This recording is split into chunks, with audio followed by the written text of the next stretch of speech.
Good evening, everybody. I am rather looking forward to starting, or not starting, but coming back to Old World, although I'm a little nervous about it as well, for the simple reason that if I've had some time away, and one of the things that I'd previously been working on was trying to be a little bit faster with um, my conquests as Philip. But given that I've had that distance, this is the sort of thing that tends to push the playthrough back into complacency. Now, the good news is that we have a save pretty much at the start of the second Philippic. So I'm just adjusting the mic stand here. So in the worst case, I think we're at a decent enough spot where I could probably reload to here and see if maybe I can try some other things. But it's pretty clear that I need to get on. I need to get on with my conquests. We have the pieces that we need to be able to do well, but that's that's not necessarily the same as having assurances about an outcome. Anyways, I should actually double check the music. In any case, for those of you who are wondering where we were last week, it was the Easter weekend, so I did want to take the time to actually have some time to myself. Really just kind of caught up on the work that I kind of otherwise had set up. Okay. Game is good, but my volume seems to be a bit high, so there we go. Yeah, anyways, if you were expecting a stream last week and you didn't see it, I apologize. I I try to telegraph this stuff as early as I can, but I don't always have the opportunity to... Wait, did we really clear out? Wow.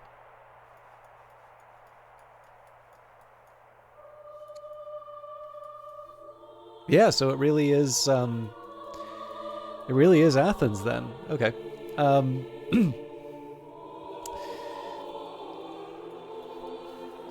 So yeah, I've got a couple of factors which are going to be pushing against me here. I need a lot more in terms of an army. I need to consolidate that army. We're okay in terms of roadways to Thermopylae. We're not so good on roadways to the front lines, though. Hey, Viridian, how are you doing? I'm actually really happy that you're here for this game again. You seem to be interested. I don't know. I like being able to talk about the game, and often talking with people who are unfamiliar with the game gives me an opportunity to think a little bit about my own strategy. But it is lovely to see you again. And I realize I'm probably just shouting you out to yourself, but for those of you not familiar with Viridian, a streamer who I found through Prosciutto Fist is one of Prosciutto Fist's mods, but has so far seen fit not to terminate my membership in that channel. And actually, as a streamer in her own right, I got to watch her do Baldur's Gate with Prosciutto Fists, and I believe the name is Megimu18. Anyways, it has been actually a lot of fun to watch the three of them play Baldur's Gate 3. Hey, lovely. All right. Well, I just got off work too, so. Okay, so we don't have too much... lovely. Thank you. I don't really have too much to do right now. There are some things that I can do to push... kind of push things to my advantage. We do want to expand out to be able to claim this gold mine for Epidamnos. We want to take these two cities for ourselves. This is the one that will achieve the victory. Now it says a truce with the Thracians or take their cities. Right, of course, that's the same goal that we had. So yeah, in any case, we did bring a ship over here. Unfortunately, they did get sort of poked by the enemy. So what we're going to do is, once we take care of the mainland, we'll send somebody off to hit the island. But the big thing right now is that it's not just that I want the kind of the tools for making war. Or sorry, it's not just that I want the units, I also want the tools for making war. So in this case, we're getting 40 iron, 96 stone, 26 wood, and in the end, what I really want is iron and wood, so that we can sort of bring our forces to bear on Thermopylae. Now, I have a little bit of leeway in terms of getting everything set up, but what I am going to want to do is make sure that I'm angling. You'll notice that all of these cities are currently working on sort of domestic stuff. I want to change a lot of that to sort of a war footing. So we've got an Onager and Dodona. That's going to take 7 seasons. Some of the, like Thessaloniki, that's going to have a settler to take this area here, and of course that's going to mean that we can move an archer down, so on and so forth. The economy isn't exactly going to manage itself, but it is something that I don't need to sort of reinvest a lot of effort into. What I do need to do is make sure that I have the roads connected so that we're actually able to get the units that I need in place. You'll notice that's one huge advantage that Athens has over me right now. The other thing that we'll try and do is we'll try and put down some forts to defend the units when they're at the enemy gates. Anyways, let's end the season and see where it all goes. Alright, that sort of sucks. Jesus.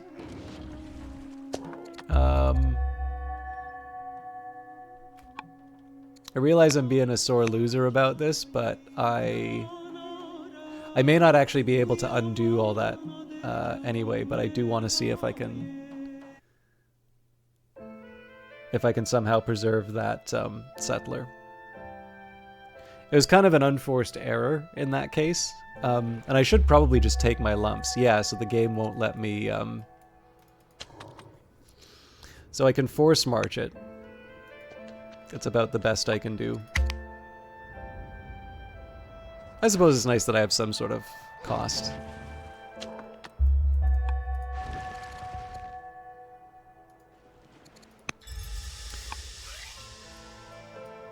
Alright, this is still wooded, I believe. Yeah, lush hill trees, so we should be able to move up.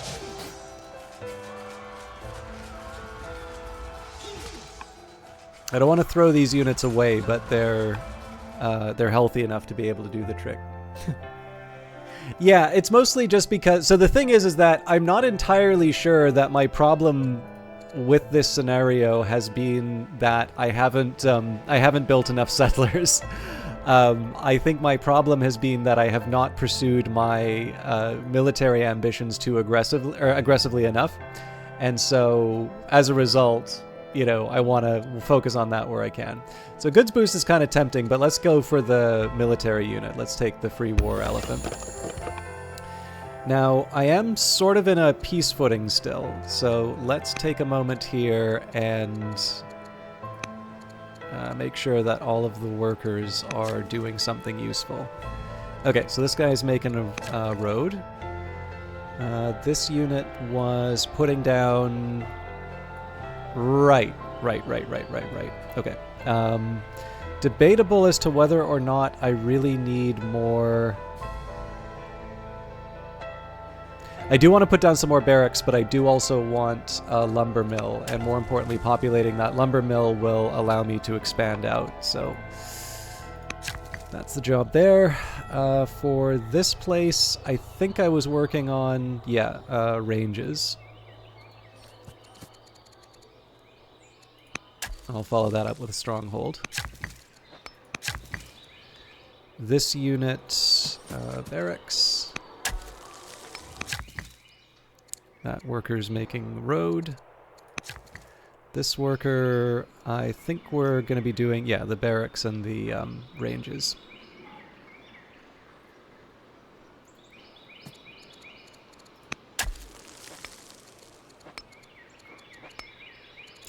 Okay, so as far as individual worker units are concerned, everything that we can do has been taken care of. We're going to keep the settler here.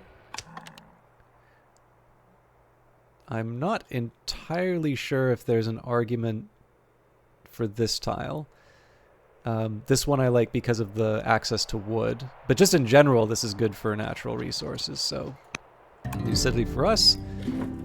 We're going to start... So we do have a bit of a problem in terms of wealth, but I am... Or I think they call it gold in this game. I am going to put down the worker, and then we'll build the treasury. I don't always do it that way, but I am going to do it this time around. And we already have a stone quarry, so we will build a worker for that extension. Now this frees up the chariot. It's debatable that I want to use it in this part of the map, but we are a bit short on allied units in this area, so I'll leave that. Okay, the Onager's gonna stay where it can train. In fact, I imagine for most people...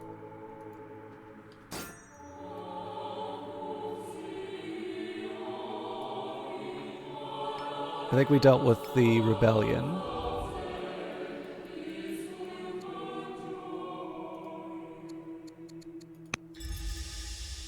Okay, so we've technically used up all of our orders here, but we have 2,000 training, and we're going to be generating 500...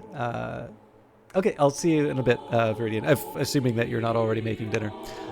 So basically, right now, I don't really have anything to do with this training. I think it also says what happens when you... Oh, that's interesting.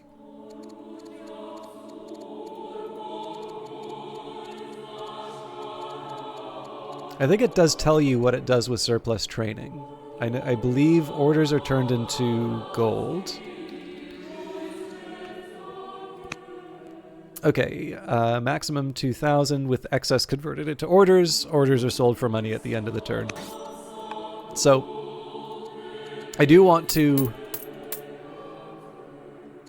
at least as far as I can, translate this into action.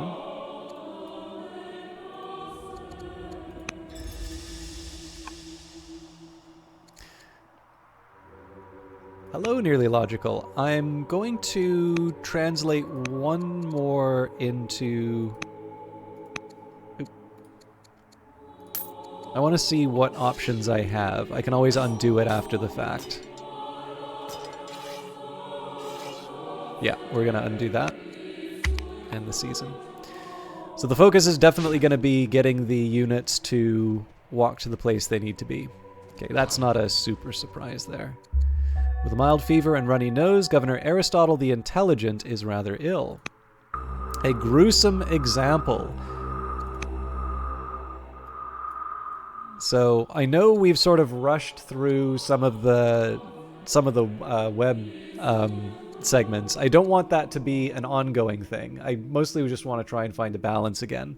So what we're going to do here is we're going to read, especially because this is a new one for us, the Fustuarium. In the military of ancient Rome, Fustuarium, or Fustuarium supplicum, the punishment of cudgeling, was a severe form of military discipline in which the soldier was cudgeled to death. It is described by the Greek historian Polybus in a passage observing that Roman soldiers were motivated to stand fast and maintain their posts by the fear of harsh punishments such as public disgrace, flogging, and death. As a form of discipline imposed on a soldier, Fustarium is thus reflected Roman doubts that courage alone was sufficient to ensure the steadfastness of the average soldier, an awareness that Julius Caesar shows in his war commentaries. Fustarium was the penalty when a sentry deserted his post and for stealing from one's fellow soldiers in camp. A soldier who committed an act of theft, furtum, against civilians, by contrast, had his right hand cut off. The Fustarium was also the punishment for falsifying evidence and lying under oath, or for committing the same offense 3 times. It is sometimes thought that homosexuality incurred this punishment, but Polybus only refers to adult men who have abused their persons. You just got this game. I'm enjoying it, but it's a bit overwhelming at times. I highly recommend the tutorials, and if you haven't done them, there is also the play-by-learning scenarios, which I think do a good job of not just taking you through the game, like in terms of progressive difficulty, But I actually think they do a good job of giving you a variety of the civilizations as well. I think they do a nice job of sort of showing you a diversity of play styles as the difficulty accelerates. And then finally from there, I would recommend maybe trying the Carthage campaign. Once you get to sort of the Punic Wars, I do think it really does start to ramp up in terms of the difficulty, and that'll be the point where you kind of go back to feeling overwhelmed. But I think those are probably, if I were to recommend to someone, not that you asked, but if I were to recommend to someone, I'd say tutorial, learn by playing, and then the Carthage campaign would sort of be my onboarding for Old World. Also, one of the, I think he's part of the dev team now, but I wish I remembered the name. Let me just take a second here, because I think it's worth taking the time to acknowledge this effort. I don't know how it stacks up to the recent DLC added, because I'm not playing the 2 most recent DLC. But I have to imagine the game hasn't completely transformed. Sorry, I'm just looking for it right now. If you need me to find a link for you, I will, but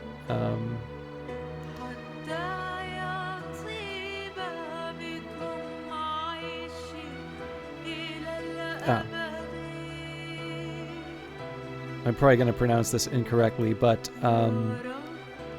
Velocirix. So, again, I think, at the very least, a very dedicated fan of Old World and 4X in general, but I do believe this individual has contributed to the main game as a fully, I was going to say paid up, but I suspect it would be paid member of the development team. But yeah, no, I definitely, I know the feeling exactly, and I'm sure you've probably noticed as I play this game, falling back into old habits is very easy for me, which in some senses I don't think is terrible. Like, it's something that allows me to enjoy the game. Like, there's a new challenge. If you don't like it when games have kind of been quote unquote solved, this is definitely not one for you. I mean, maybe there are some people who just completely demolish it, but for me, the fact that I do sometimes forget does, I don't know, does make for some variety. It's such a backhanded way of saying it. I like the game quite a bit. I do tend to fall back on old bad habits, and the game does a good job of punishing me for it. Okay. All the behaviors punishable by the Fusterium: desertion, stealing, false witness, sexual misconduct, and repeating 3 times a same offense thus violate trust, fides, among fellow soldiers, and the cudgeling was administered communally. Fusterium was inflicted on a single soldier who committed an offense, and thereby differs from decimatio, when a unit that had mutinied or disgraced itself by cowardice was compelled to randomly select every 10th man and stone, club, or stab him to death by their own hands. The distinction between Fusterium and decimatio, however, may be illusory and difficult to discern in passing references by literary sources. Fusterium is a strikingly archaic form of punishment at odds with Roman legal practice in the historical era. Stoning was also alien to the Romans, except in a military setting, perhaps suggesting the conservatism of martial tradition. Fusterium may have originated as a religious rite of purification, by means of which the unit purged itself through something like a scapegoat or pharmakos ritual. Germanicus, for instance, permitted mutinous soldiers to butcher their leaders to clear themselves of their guilt. Fusterium, in combination with decimatio, is relatively rare in the historical record. Incidents include Marcus Crassus punishing his forces defeated by Spartacus early in his command of the war, Apronius deserters against Tacfarinas, and 4 occasions during the civil wars between 49 and 34 BC. speaking of purification rites, I am pleased to report that I performed the appropriate rites to overthrow Apep, and Ra has returned to the sky, so you're all welcome. I hope you enjoyed the eclipse. All right. General Attalus the Brave worries that our enemies do not truly fear our armies. He wishes to order that in all future conflicts, prisoners will not be taken. Generals and other officers will be executed and raised on stakes above the battlefield. Such a directive may intimidate our enemies, but at what cost? So we can say there is no time to show weakness. And Trika would get a lot of discontent. Or I would never condone such barbarity. I am going to settle for not condoning such barbarity.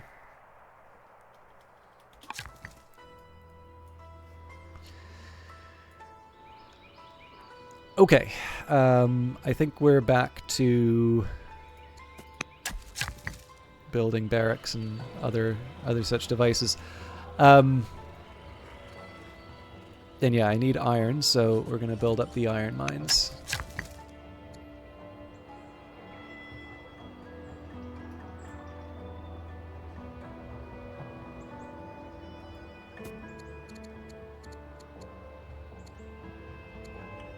No range?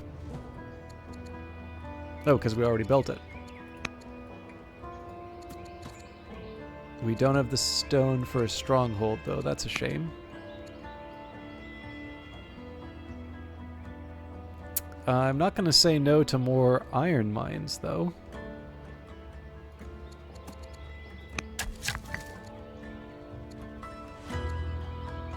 Okay, I can build a garrison. Is that the biggest thing I want to do right now? So this one's a little trickier than it might look at the start. If I put down a garrison here, like, so any spot I put down a garrison, I can't actually surround... Well, that's not entirely true. Yeah, if I put the garrison down here.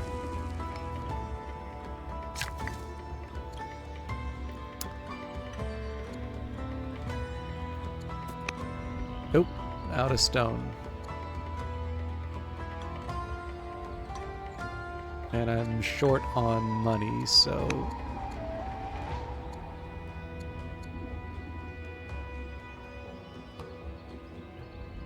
Okay, I didn't exactly want to do it this way, but...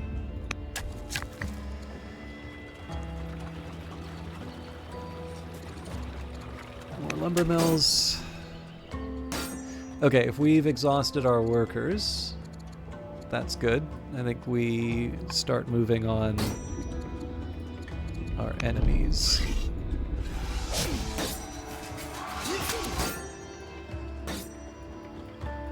I also need to make sure I keep this thing healthy.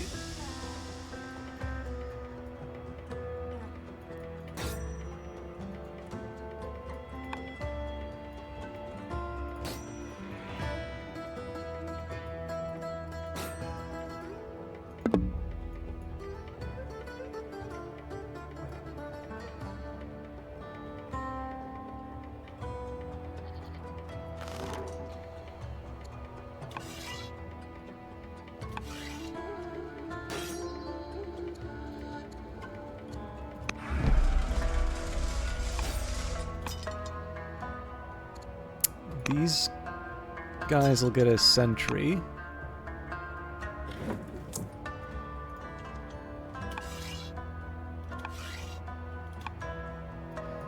Okay.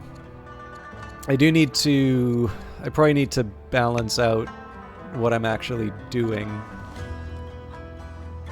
Rallying the troops is mighty tempting. I'm gonna resist the urge. Also, I want to take a quick moment here. So I think all of my melee units should have generals. Well, okay, that one's on attack cooldown. Okay, it's not... so one thing I kind of wanted to do was see if I could assign assign some generals with these surplus orders. I'm going to wait for next turn to see if I can do that. The undo button is a really... So I remember I was a part of a beta for something. I can't say what it is yet, but... Oof. Lessons of Aristotle. Alexander has always been partial to Homer's Iliad, a work that Aristotle has studied extensively. The young man and his tutor have spent many evenings discussing the epic story, which Alexander sees as a guide to military excellence. Aristotle has expanded on those views, showing Alexander can also teach the arts of negotiation, diplomacy, and politics. They have lately taken to studying from Aristotle's own annotated copy of the Iliad, something that Aristotle promises to one day gift Alexander. That is the power of classics. Everyone can learn from them. So yeah, nearly illogical.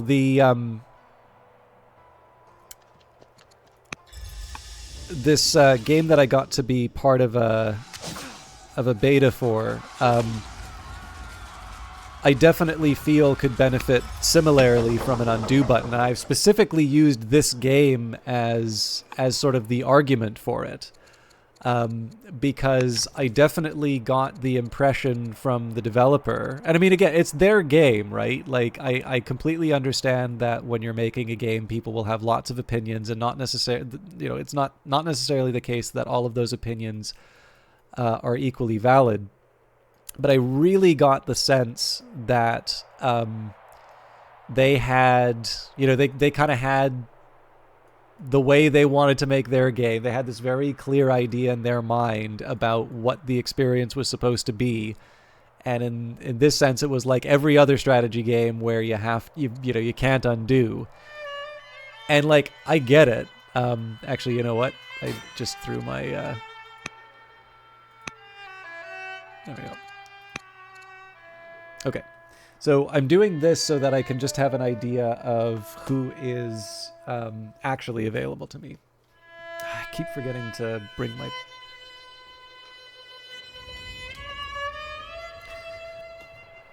But yeah, it's one of these things where I have a very strong feeling that...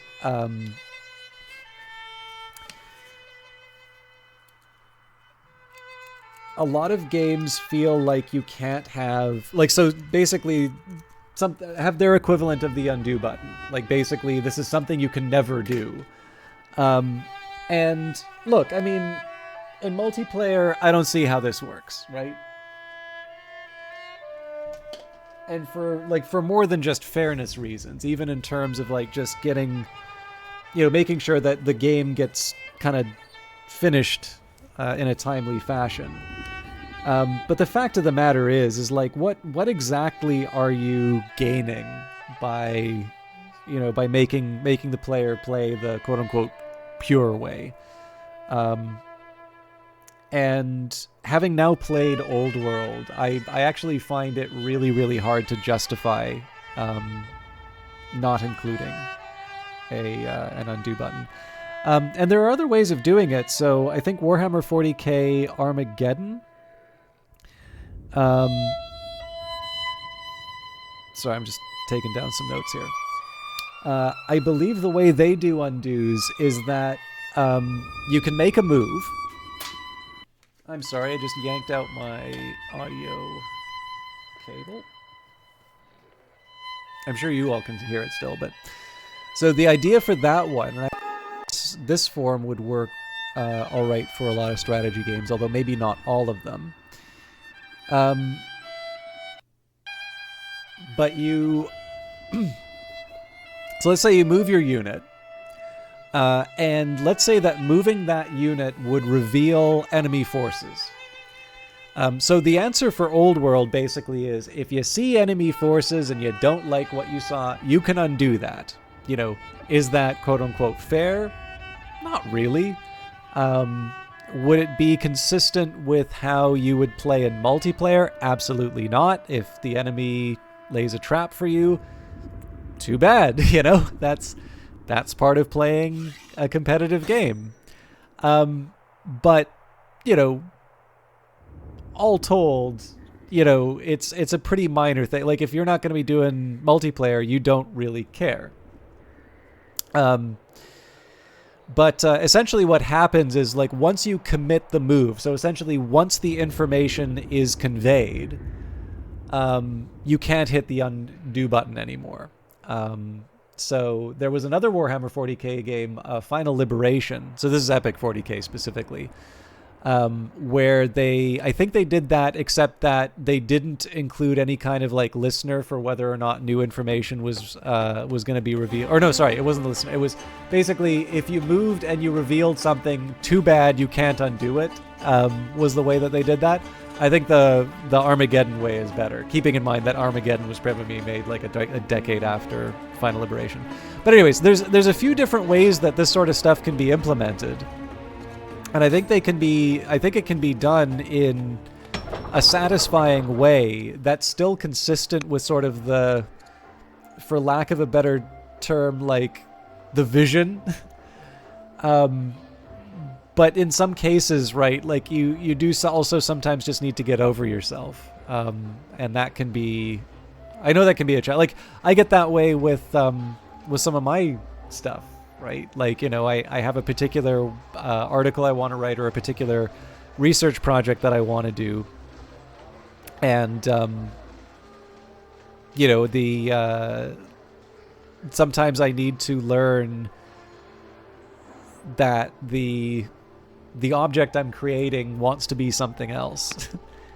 So, anyways, we will make Queen Eurydice the governor of Pella. So I'm not crazy about the discontent, but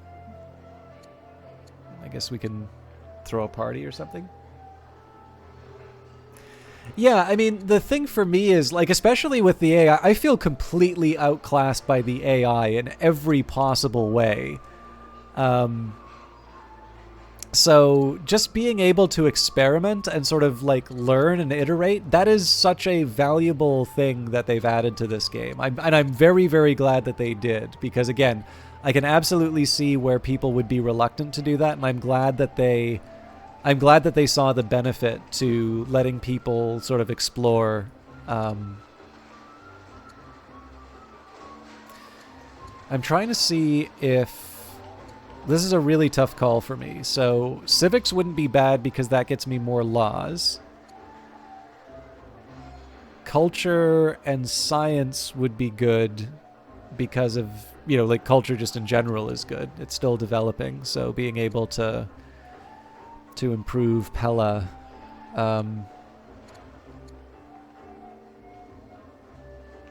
We are doing very well on training, so I think I'm going to settle for the apprentice poet, kind of split the difference. Okay, Byzantian. Actually, you know what? No, we're not. We're going to build an onager. Byzantium has finished its treasury. Now, Aegis will eventually become a soldier, so I don't want to make that person a governor. And looks like I don't have any of the resources to build anything else interesting.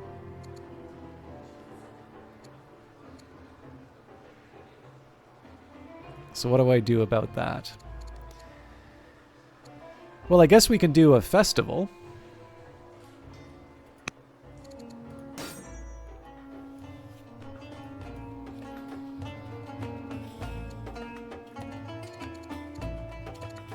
I wonder if Dodona... Yeah, no.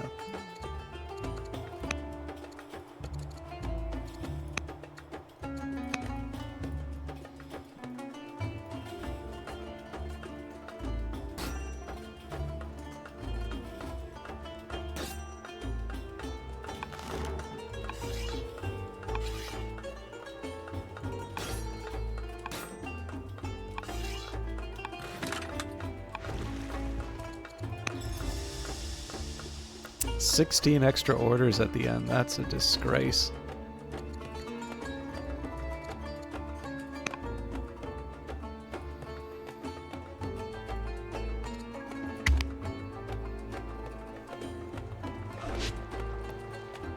Ooh, it's getting a little scary for this guy.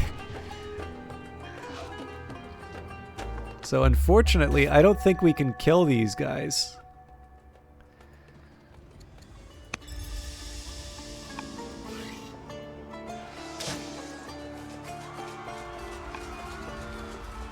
The money boost is super tempting. Games recommending cartography. Trireme would actually be a pretty solid... I can't turn down 2,000 in one season, though. Yeah, I mean, it's kind of like the... I mean, this is actually one of the things that they inherited from... So, I mean, I've kind of stuck to the party line when it comes to describing Old World. Like, it's the reimagining of the 4X genre without just sort of slavishly adhering to the conventions of the original game. Okay, these were barracks. Yeah, we can throw down a couple ranges, I think.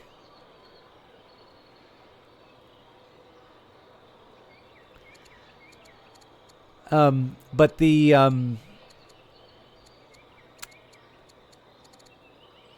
oh, we're short on wood. Okay. Well, you know what? I have another way of handling that.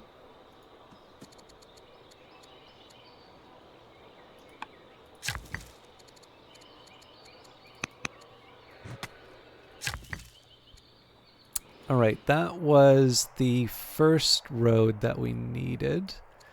I think I'm going to go all the way to Trika with this.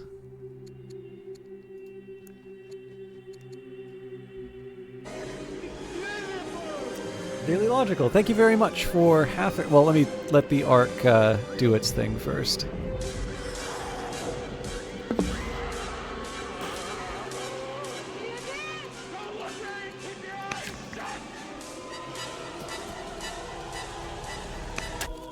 Thank you very much for half a year already.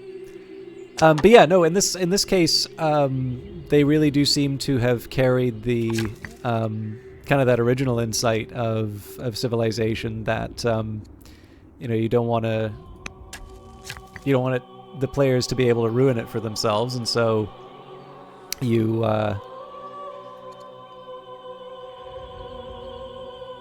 you make sure that the random numbers are kind of stay that way. Okay. I think an Odeon... Well, okay, the problem here is that I'm so short on stone.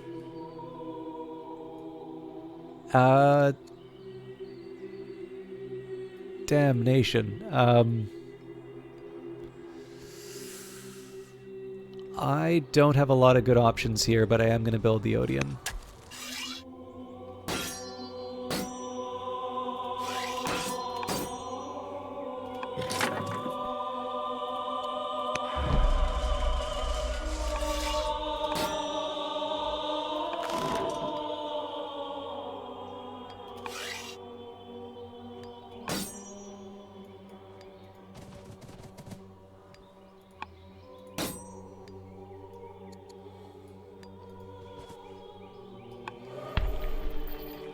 I like that.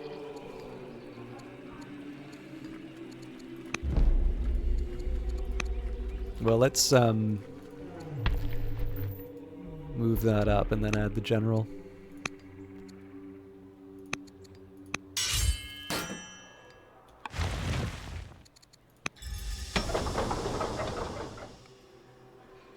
Okay, treasury first. I guess I'm lucky that I had the stone that I needed.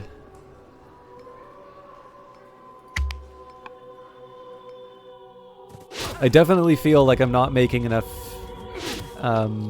enough progress on time. Okay, we're definitely murdering this guy.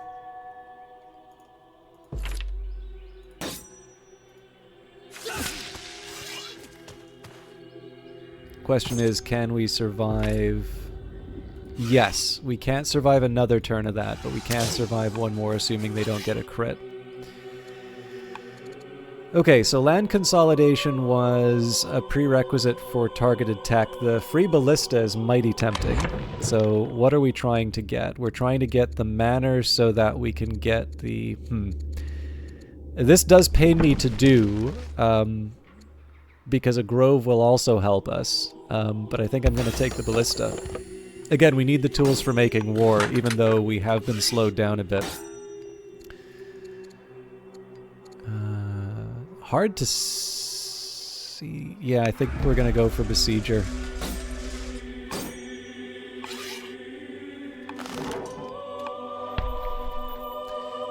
Now, I do have some ideas.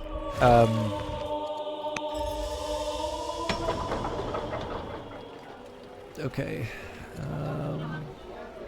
We don't have the wood for the phalangite. I am tempted to buy the wood in this case. Although, honestly, building more miners and woodcutters wouldn't hurt either. Okay, so none of the existing woodcutters allow me to expand the borders. A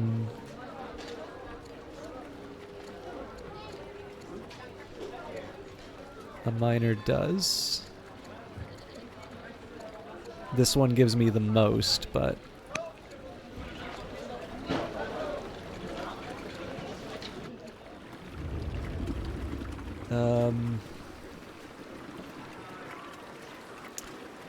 I am slightly more inclined to build more woodcutters in this area.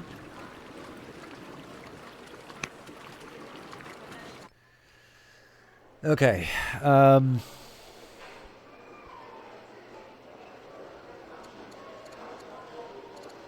I know as soon as I build an onager, I'm going to regret it because of the all of the resources that's going to take up.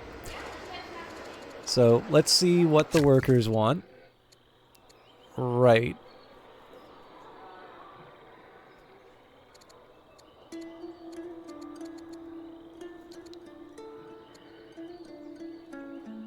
Okay, here's what I'm going to do.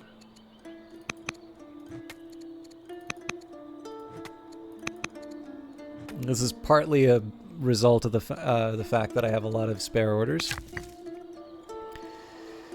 I don't think we can build any more military buildings now. Oh, I can build a stronghold. Okay, well...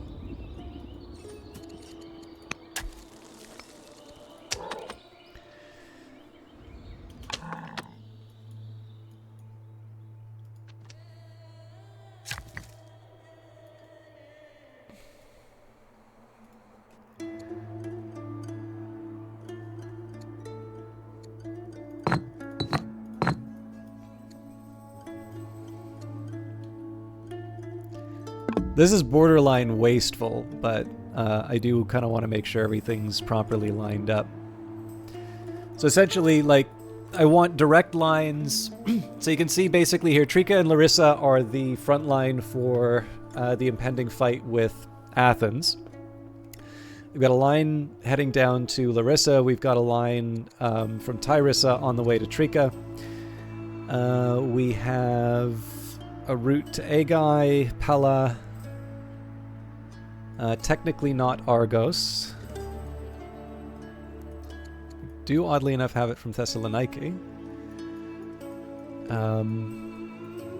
Yeah, I mean, as far as the road network is concerned, we've considerably improved matters. It's also kind of important that we do it in this area here because we don't have the coverage by boat.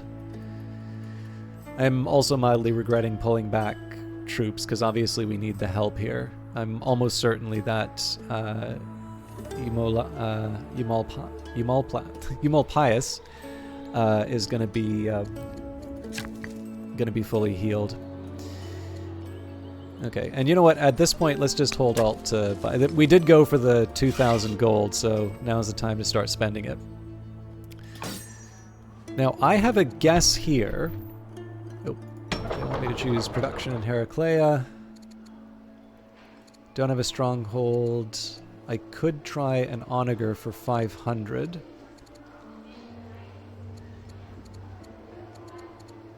You know what? Let's do it. Okay, so I skipped a whole bunch of units. We've got 500 to spare. So here's what we're going to do. We're going to go crazy, and we're going to upgrade all of my units until we basically until we run out of orders to make that worthwhile.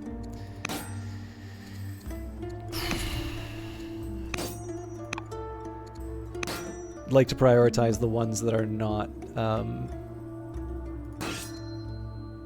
Okay, this will probably take care of my. Yeah, we technically have a little bit more.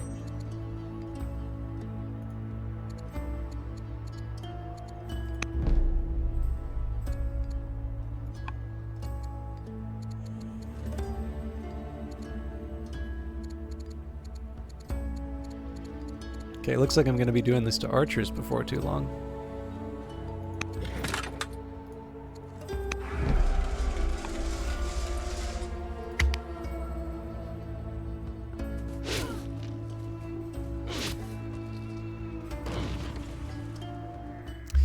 Governor Aristotle the Intelligent is no longer ill. He is fully recovered. All right.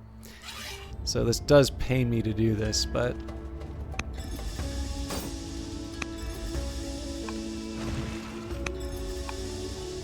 Olympus, what do you want?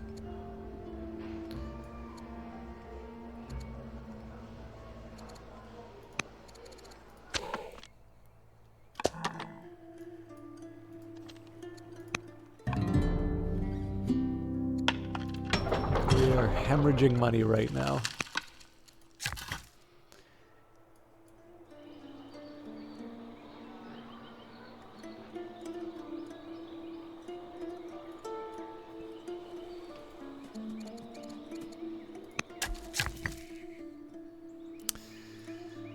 Well, that is a worker that I wanted. Maybe not at the time I wanted them.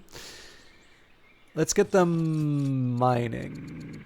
Nope, because that needs wood. Alright, in for a penny, in for a pound.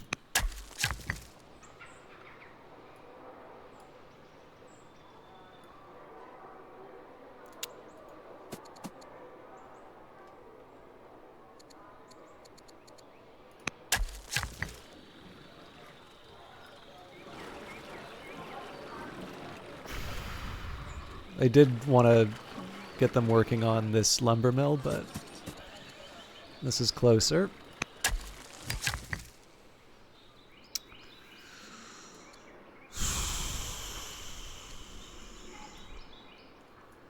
This one I'll cut scrub.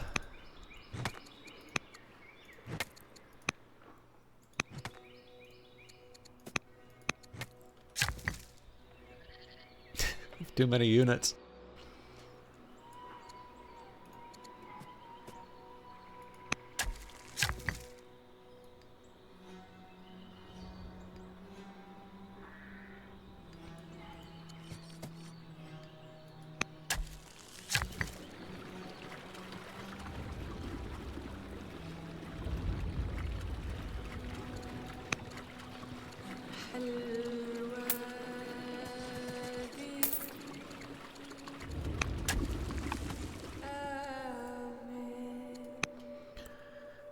Okay, and we're not sending extra olives.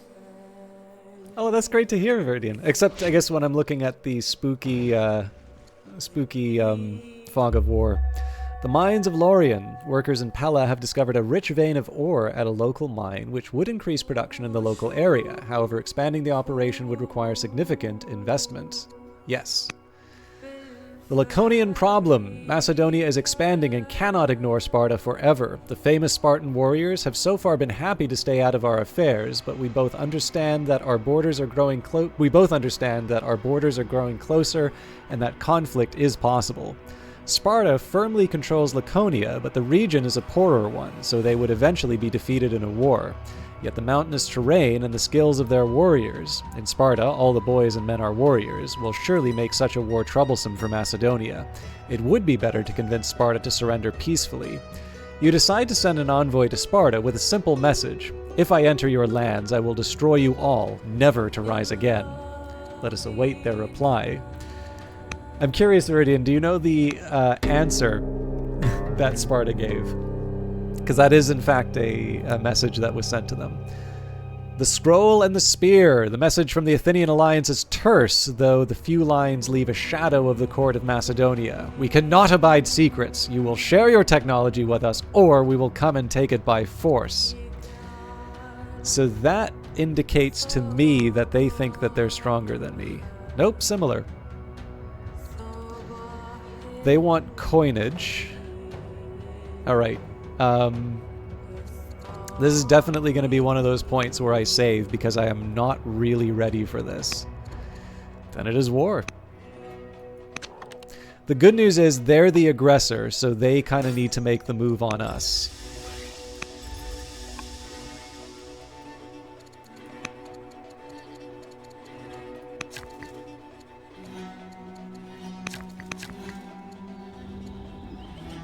But this definitely did not come at a convenient time.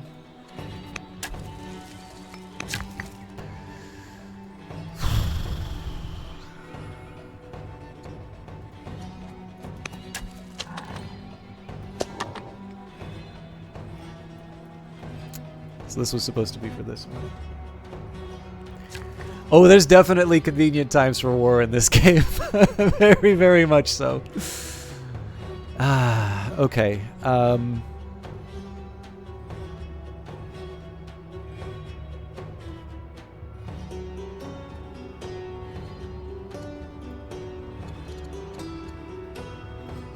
going to put down a quarry here. We're back to 2,000, so we're going to promote the archers where I can. Actually, we're basically going to promote everyone.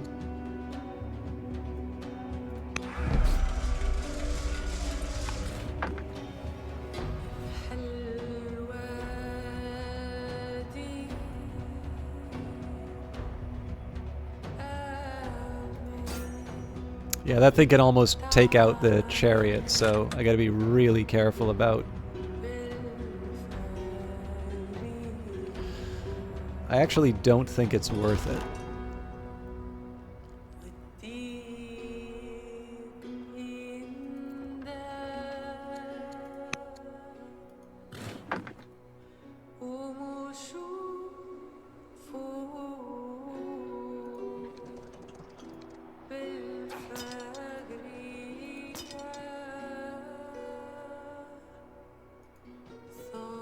I was going to put them in a tough spot, but... Well, no, hang on. That's the same stupid... This guy still runs out and crushes the chariot.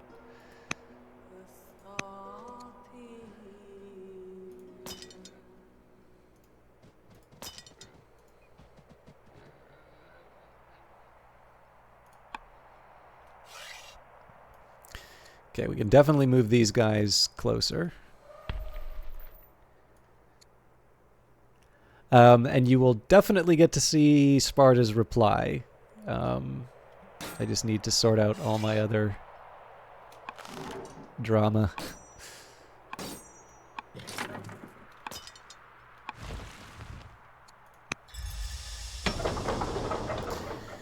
Okay, so the onager is done here. We can't build a phalangite. We can build hypaspist.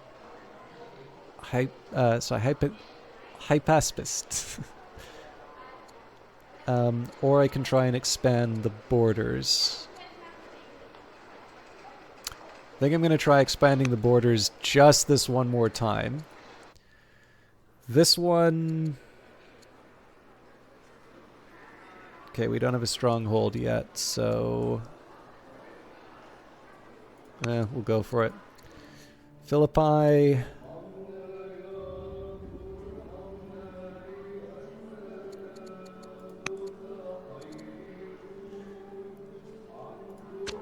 I'm short on things to build with that one.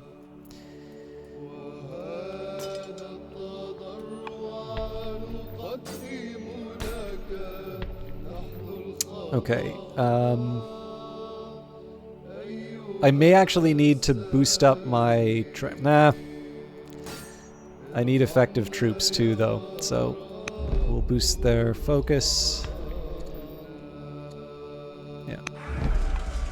So the hope would have been that I could build some forts, but I don't think that's a realistic goal now. Ooh, we also got to get you out of here.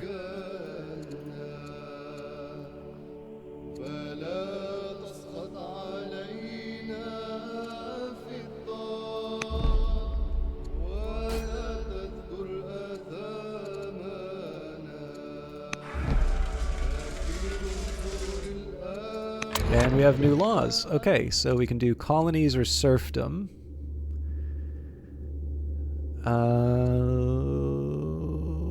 I think I can eat the low training.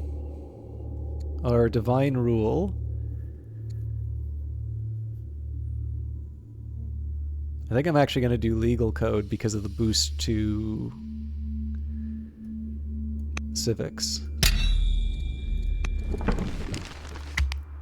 I know that knocks me down on orders in a war, which is not so good. I think the game might have crashed.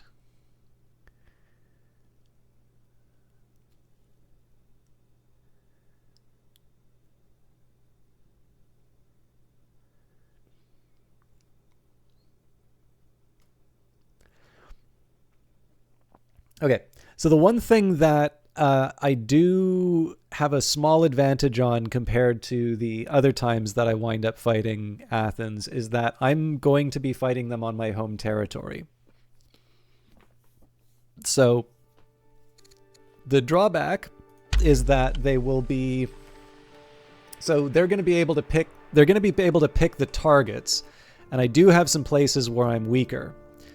So that's not so good. But I do have more opportunities to sort of heal up.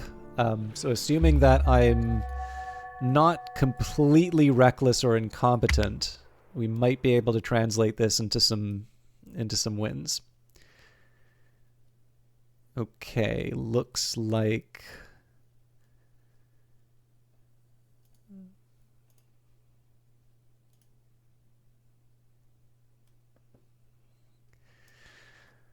Well, look, I'm not going to say no to, to loading a save that doesn't have... I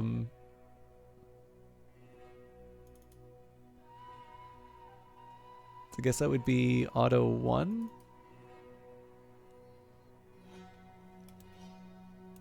Yeah, so I guess this one doesn't have Athens declaring war. I mean, maybe that's the conditions of the game are forcing it, but...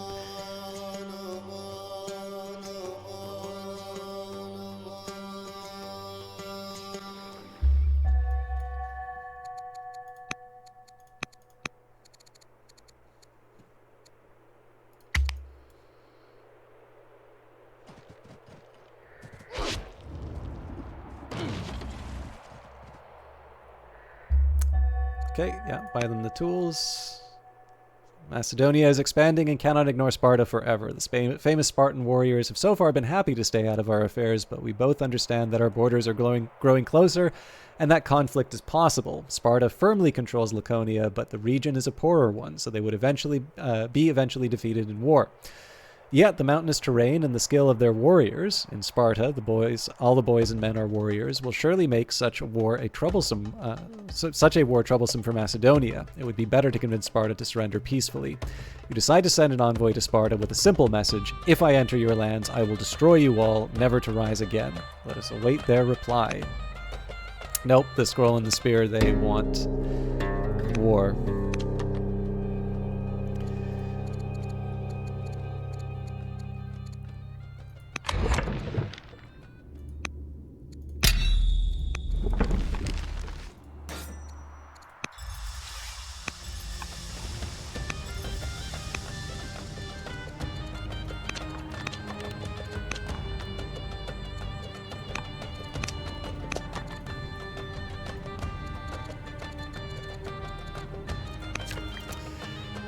This one...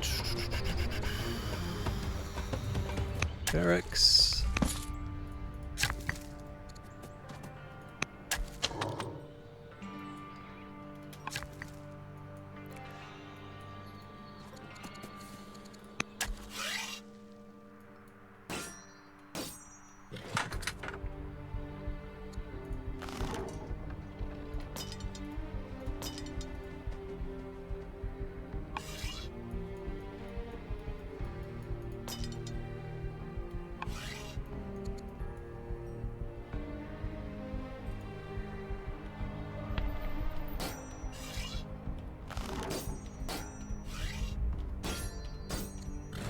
Okay, so it looks like it's all military. Oh, no.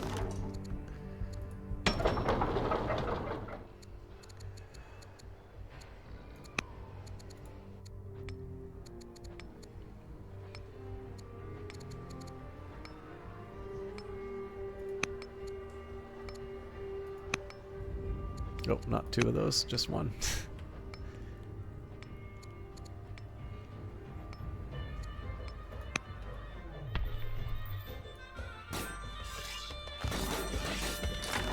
Okay, so it's all main units now.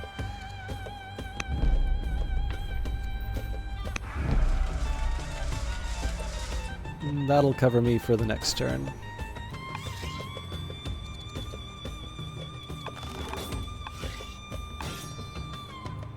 Actually, I'm going to do one thing here. I'm going to unlimber the Onager just in case.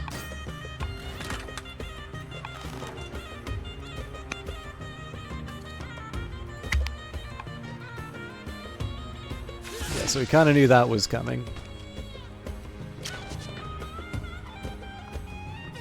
Ah, crap. I forgot to move this guy.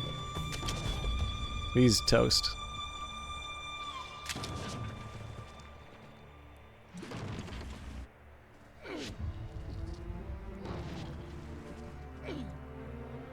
No, maybe not. Sparta responds. A response to our demands arrives from Sparta. It reads, if. A full invasion of Sparta would be a lot to risk for little reward, but we have to ensure they witness the power of Macedonian armies firsthand. Some skirmishing in Laconia would be to our advantage, and victories there should dissuade Sparta from seeking an opportunity to harm us. Yeah, isn't that a good one? There's, actually, okay. Completed the goal, wait for the Spartan response. You've started a goal, kill 5 Spartan units. There is a... as much as I would love to see what's going on in the family quarrel, there is a list of Laconian phrases, so... Or sorry, laconic phrase. A laconic phrase, or laconism, is a concise or terse statement, especially a blunt or elliptical rejoinder. It is named after Laconia, the region of Greece including the city of Sparta, whose ancient inhabitants had a reputation for verbal austerity and were famous for their often pithy remarks. A laconic phrase may be used for efficiency, as during military training and operations, for emphasis, for philosophical reasons, especially among thinkers who believe in minimalism, such as Stoics, or to deflate a pompous interlocutor. A prominent example involves Philip II of Macedon. After invading southern Greece and receiving the submission of other key city-states, he turned his attention to Sparta and asked menacingly whether he should come as friend or foe. Their reply was, neither. Losing patience, he sent the message, if I invade Laconia, I shall turn you out.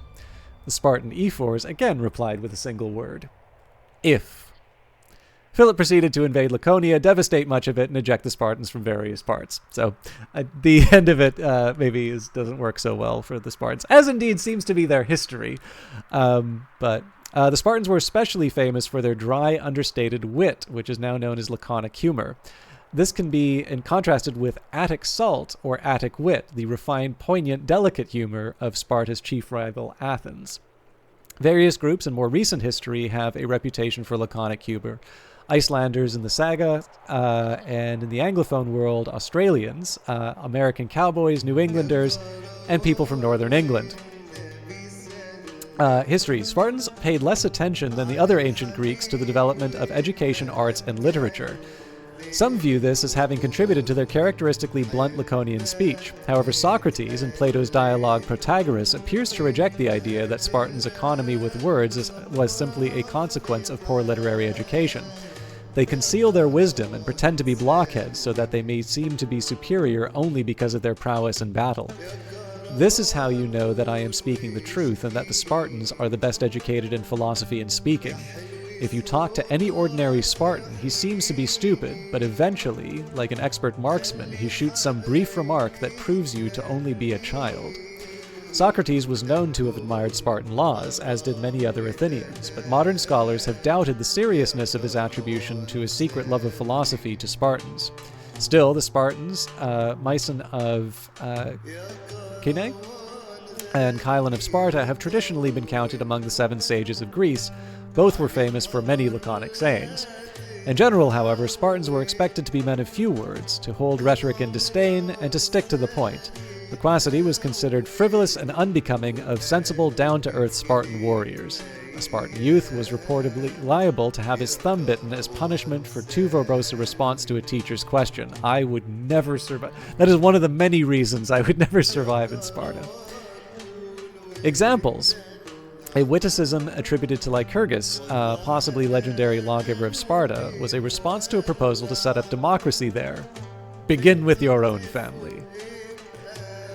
On another occasion, Lycurgus was reportedly asked the reason for the less than extravagant size of Sparta's sacrifices to the gods. He replied, "So that we may always have something to offer." When he was consulted how Spartans might best forestall invasion of their homeland, Lycurgus advised, by remaining poor, and each man not desiring to possess more than his fellow.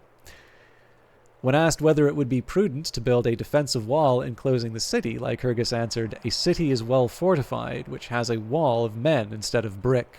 When another Spartan was later shown an Asian city with impressive fortifications, he remarked, "Fine quarters for women." Apologies, Viridian. Responding to a visitor who questioned why they put their fields in the hands of the Helots rather than cultivate them themselves, Anaxagoras explained, "It was not by taking care of the fields, but ourselves that we acquired those fields." King Demarchius, being pestered by someone with a question concerning who the most exemplary Spartan was, answered, "He that is least like you."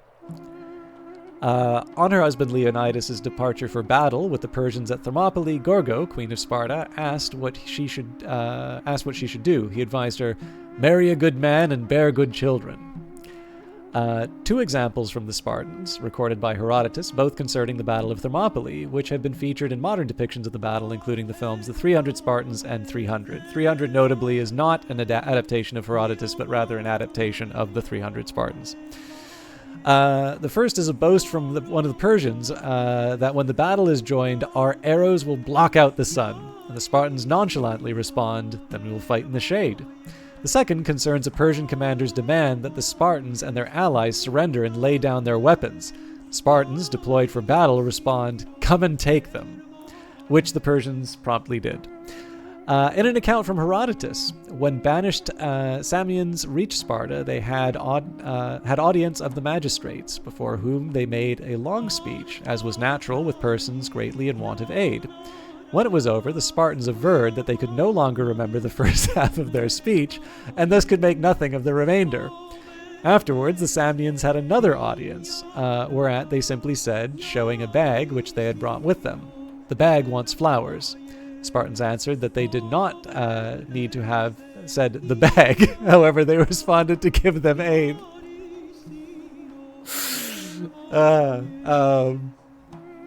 Polycritidas was one of several Spartans sent on a diplomatic mission to some Persian generals, and being asked whether they came in a private or public capacity, answered, "If we succeed, public; if not, private."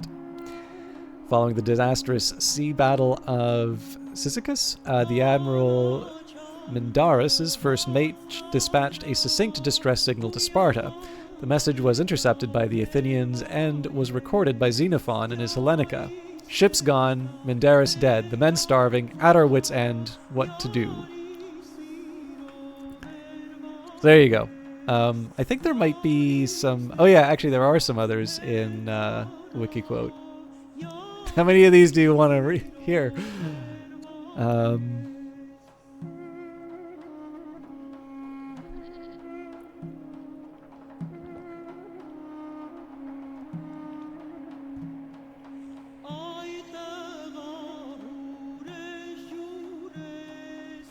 When someone asked Agasalius how far the bounds of Sparta extended, he responded, showing his spear, "As far as this can reach." I have a feeling that there was probably... I mean, I don't have a scholarly backup for this, but I mean, so there's an argument to be said that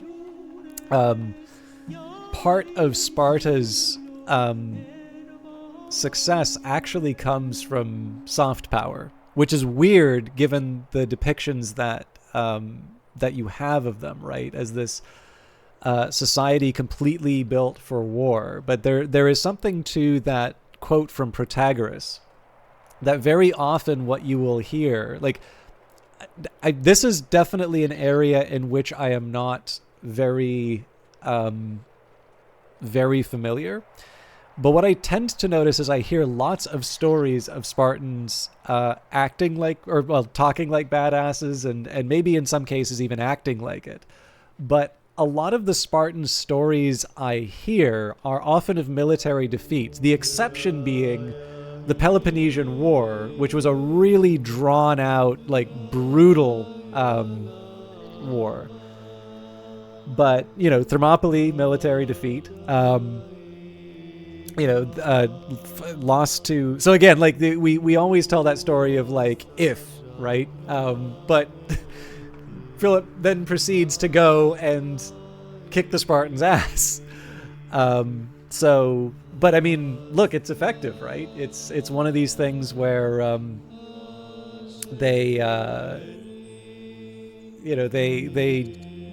there's an image that we have of the Spartans that has lasted this day. And again, I could be completely wrong. I could be cherry picking the examples. It's probably overstated on my side, but on the other hand, I also maybe think that there is I think that we have basically fallen for a particular strategy that the Spartans employed as well. I don't know. Actually, that feels like a neat little research project. I do actually have some of the texts at home. I'm just reading too many other things. Drama consumes the court. Chancellor Eurydice, the judge, has run away with Governor Acides of Pella, leaving their families behind. Now her husband, oligarch Melenger the Younger, demands that we organize an expedition to pursue Acides, kill him, and return Eurydice. How shall we respond? So the Argiads are already not a fan of me. Send troops to bring them back. God damn, that's a lot of money.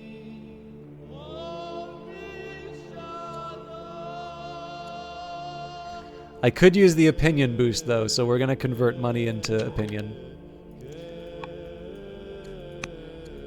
Alright, so we lost the militia. I mean, that was bound to happen. I definitely want to... Ooh, this is kind of ugly, actually.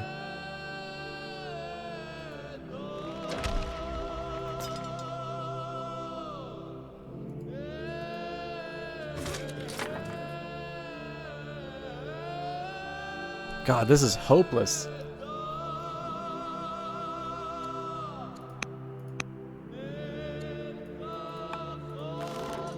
It's actually better for me to move the, So, like, it would have been nice to do this before the militia was lost, but... We're gonna pull right back.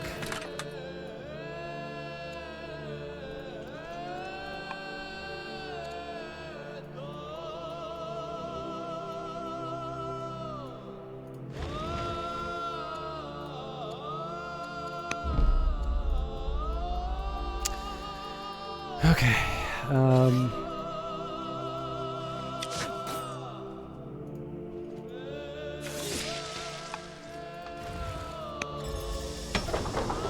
we're in the war, so,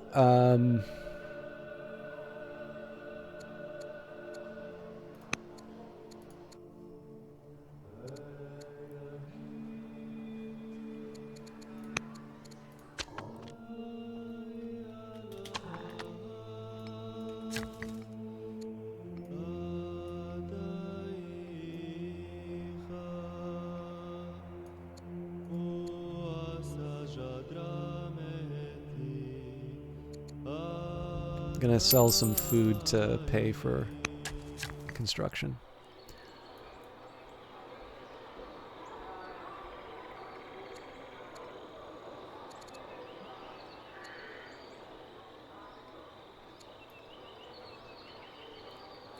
Okay, I'm gonna put down an omelet first, and that's because I get extra money from being adjacent to the theaters.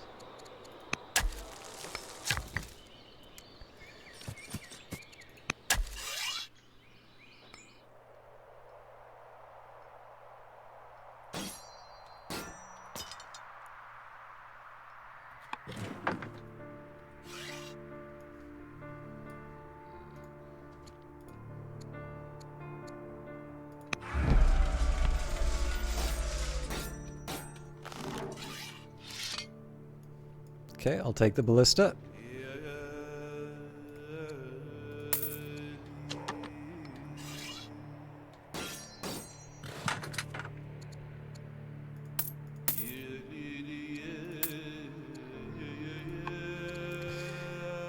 Game here is recommending battle line. All of these are equally slow. I'm actually going to go for hydraulics because it gives me access to the ballista.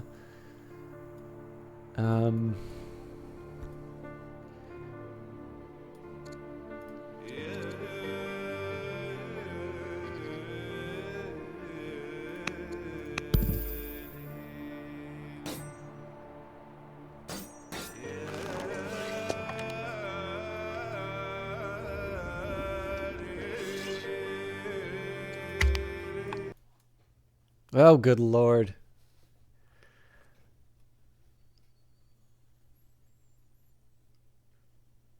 I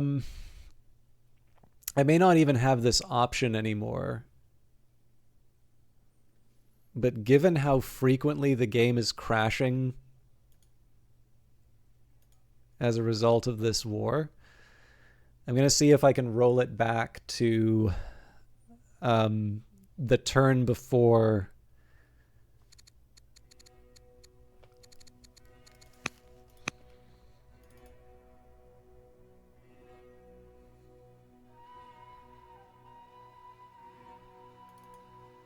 Guess that would be 9.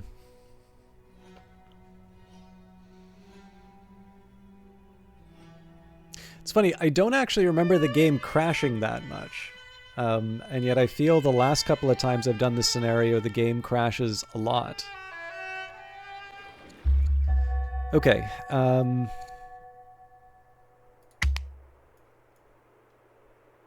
That's turn 49, I'll also remember.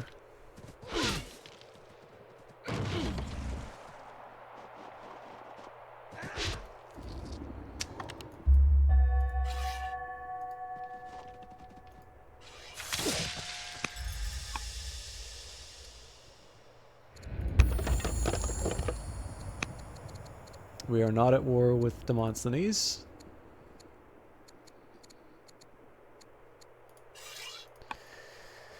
Okay, I get to redo all of the fun stuff. We even get to refound that city.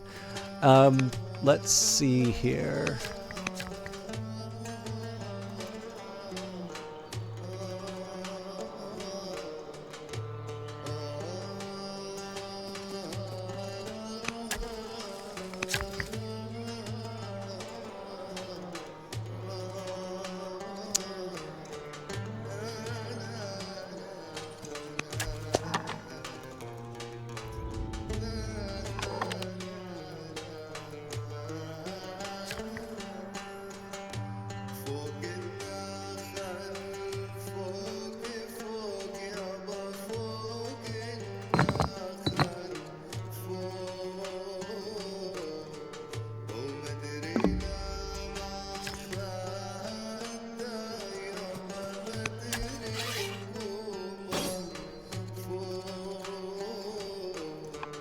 Okay, next up, we are investing in the army.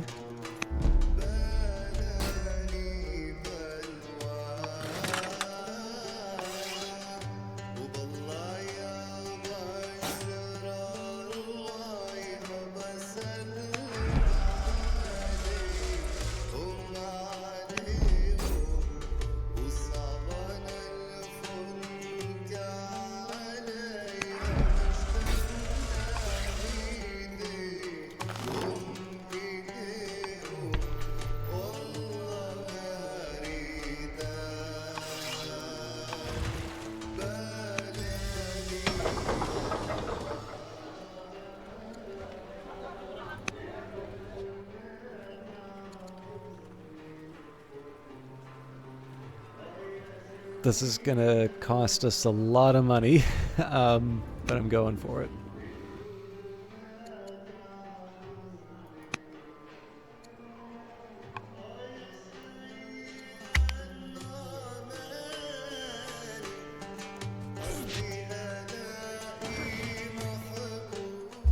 Governor Aristotle the Intelligent is no longer ill. He is fully recovered. Okay. Also, can I tutor Alexander? No.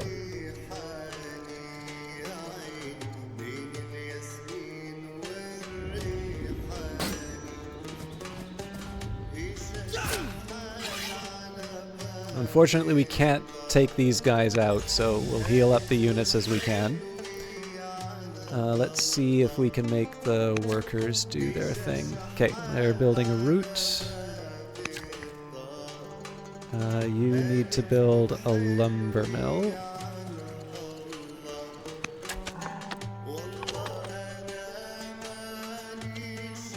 You need to build a city.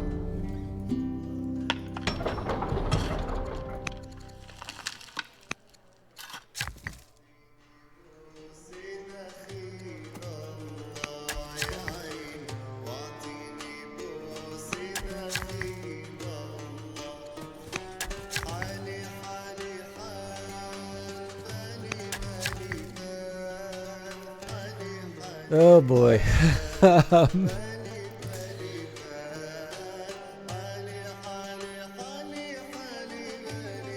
I think to give my treasury a break, we're gonna build a mine here.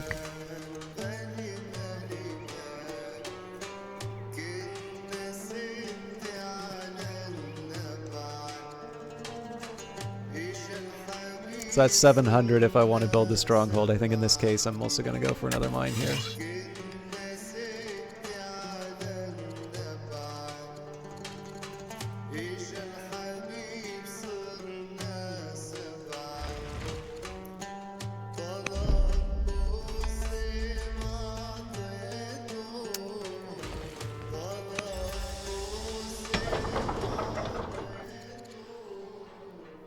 Do I want to spend 800 on another onager? Darn right I do. Okay, I've also got 200 to play with for upgrades. Now 110.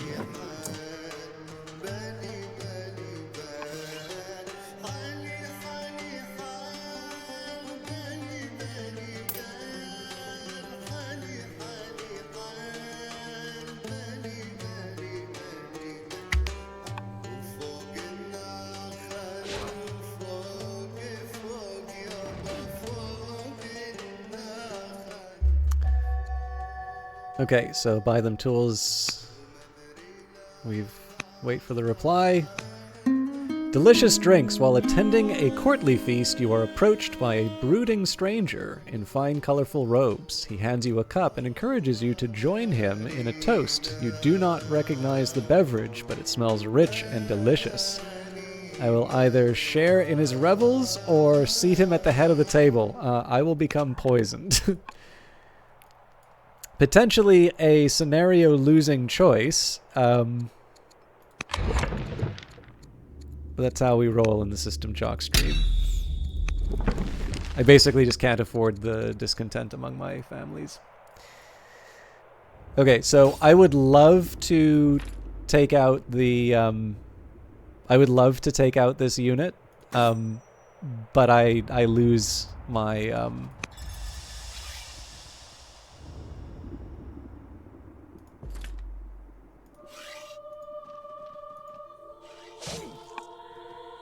I lose my my infantry if I do.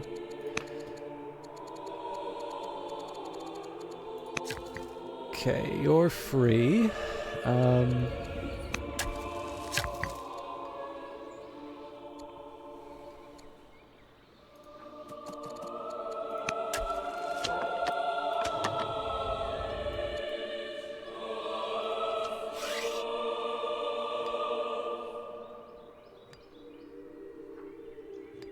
Maybe.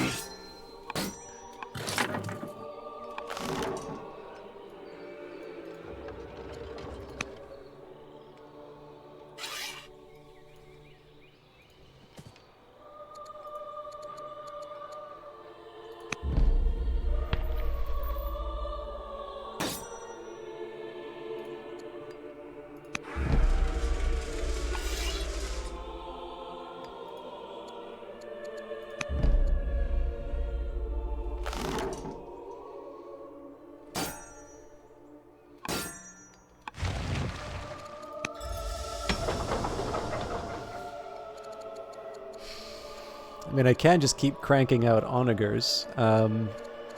Axemen are actually not bad. The Axemen are kind of a reply to the...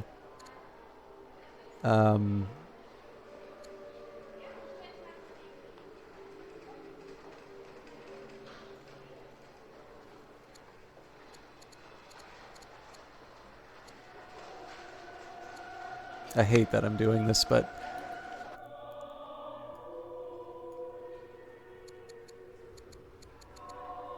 Empty the treasury, we need more onagers.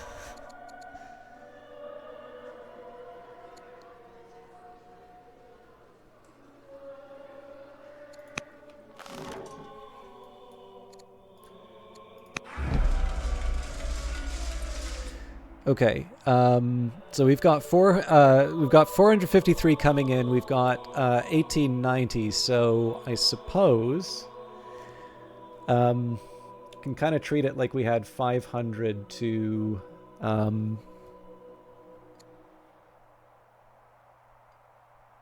we have 500 to play with.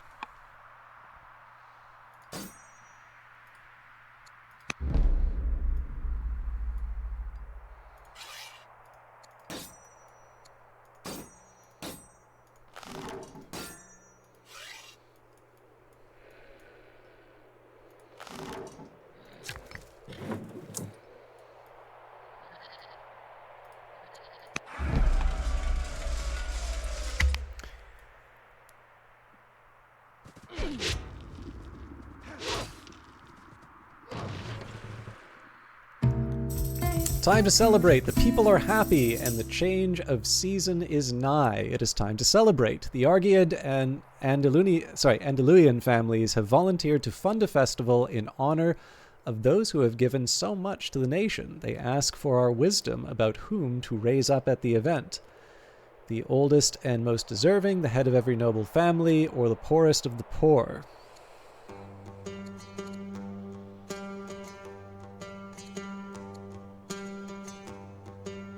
Say the head of every noble family. Sparta responds. A response to our demands has arrived from Sparta. It reads, if a full invasion of Sparta would be a lot of risk for a little reward, but we have to ensure that they witness the power of Macedonian armies firsthand. Some skirmishing in Laconia would be to our advantage, and victories there should dissuade Sparta from seeking an opportunity to harm us.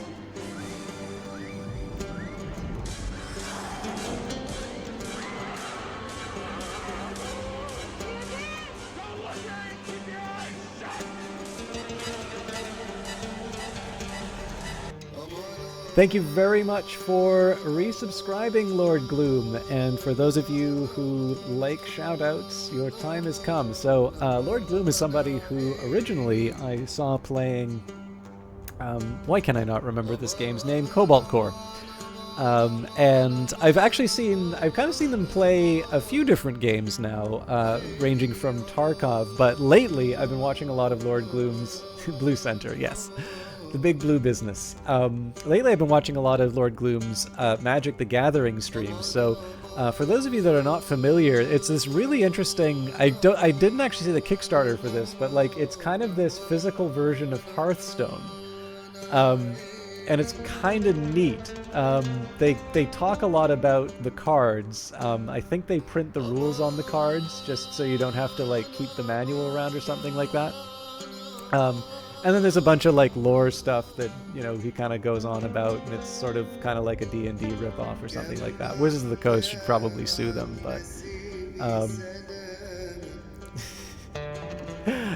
anyways, yeah, so Lord Gloom, unlike most people who I see play Magic, because Prosciutto Fist I've actually really enjoyed seeing her play Magic as well, but I've been watching Lord Gloom play physical Magic the Gathering, and I don't know if these are just new rules and I'm not familiar with Magic as much as I thought I was, or if you're just trying different variations, but it sort of felt like you were playing something that was off the standard rules and was sort of more of a group kind of mode, which I thought was really neat.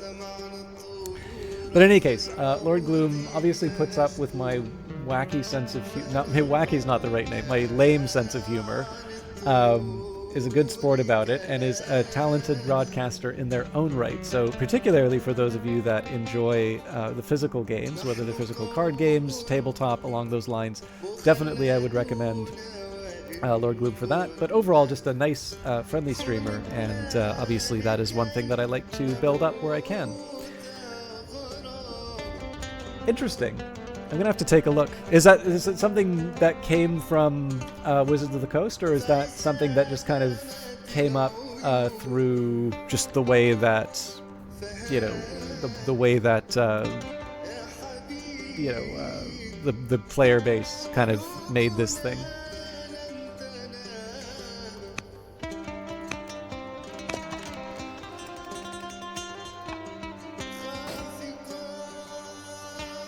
Now, what I'm curious about is if we throw... Like, I don't see this working well for me. Yeah, no, there's no way they survive.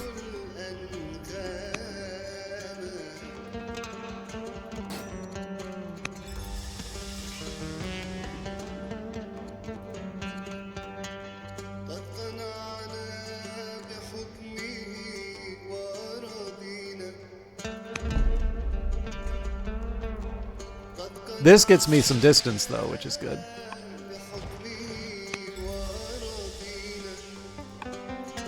Oh, interesting. Okay. Alright, more mines.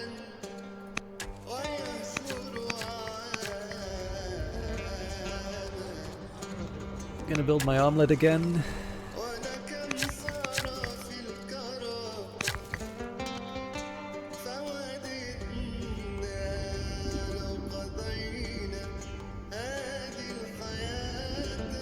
Frankly, at this point, I think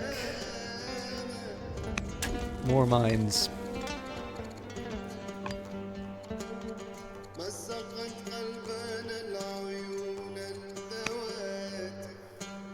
Okay. What else do I do here?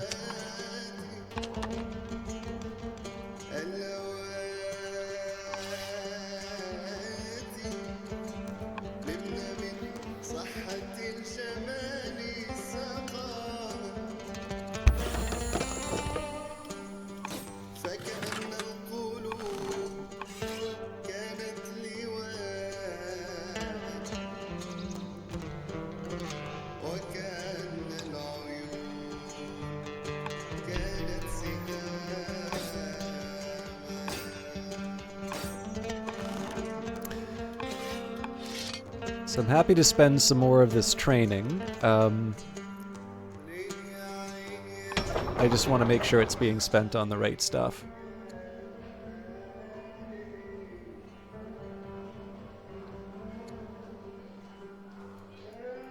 I've got 1, 2, 3, 4, 5. Yeah, you know what? We've got enough onagers on the way. We're going to build some axemen. Okay.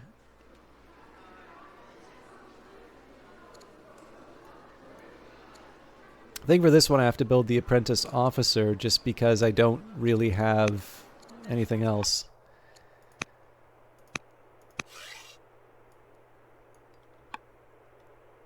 Okay, so I'm going to treat this like I've got 200 for training left.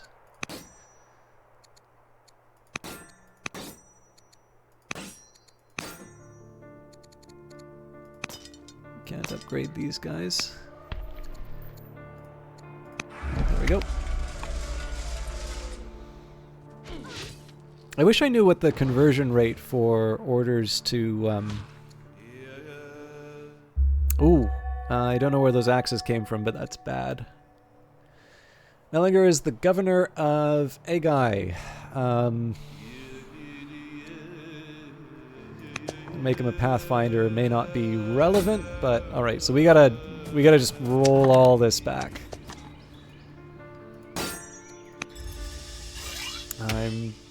Oh, interesting. Okay, so this thing can't kill us on its own.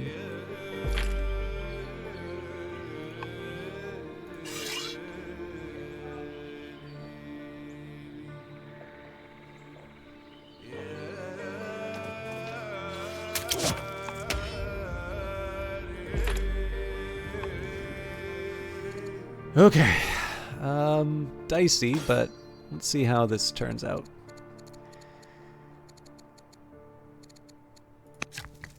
You... I don't think... Oh no, we can put down another range.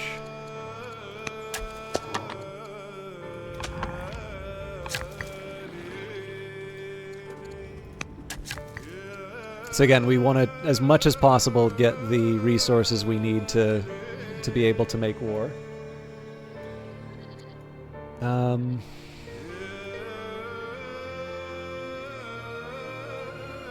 I don't exactly need more training here right now.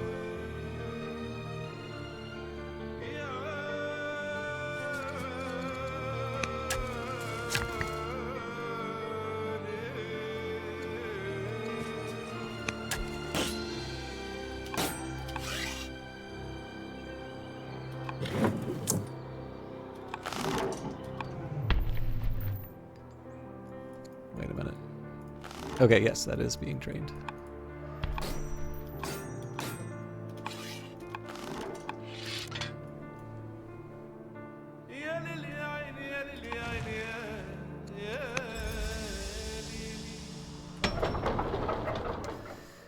Okay, I got what I wanted as far as the woodcutter goes, so now I need to actually build more stuff. So in this case, I think the axeman makes sense. This one I have to, because this gets me the gold that I need, so 5 turns away for that. I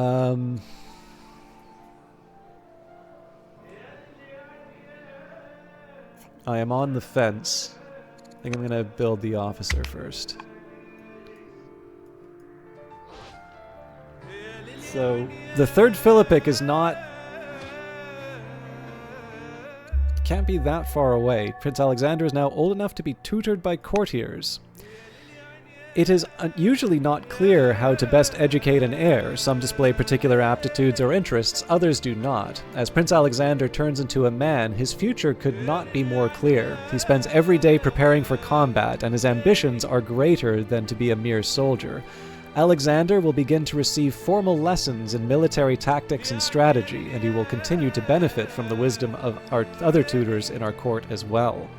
I hope the instructors will be able to keep up with Alexander's passion. Okay, so this is going to be quite delicate, but I should be able to take out this axe unit.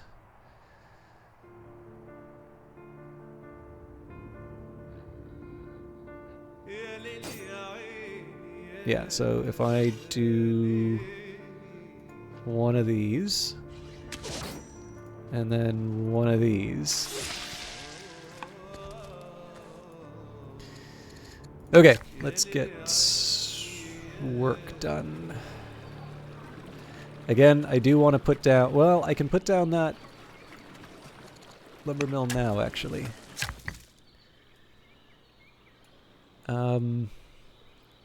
Okay, I held off long enough.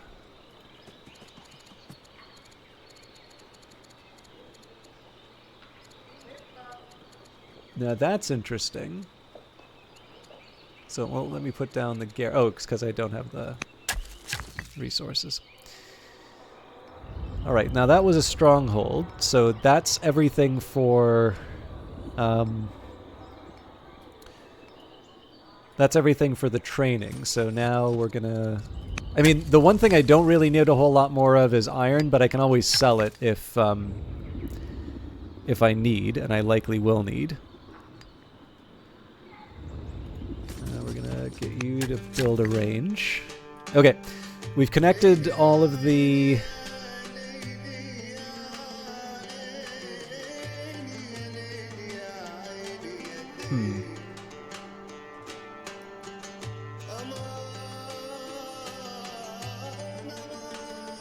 Alright, those borders are a lot further out than I thought they would be.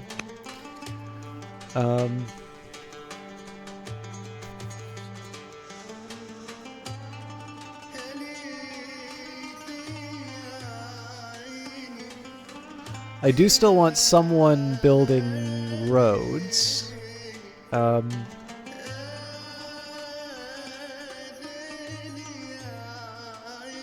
but let's actually get my workers building important infrastructure again. So who's building the route? Okay, yeah, so here we're going to... So I want to be somewhat strategic in terms of where I'm putting this stuff down. So I'm going to put down the garrison, and then the idea is that my barracks and such are going to be on the other side of a river. So ideally there's going to be sort of units defending, well, good spots to defend, basically. No, I think I wanted to build a stronghold at some point. Am I willing to blow a 700 coin? Yeah, I am.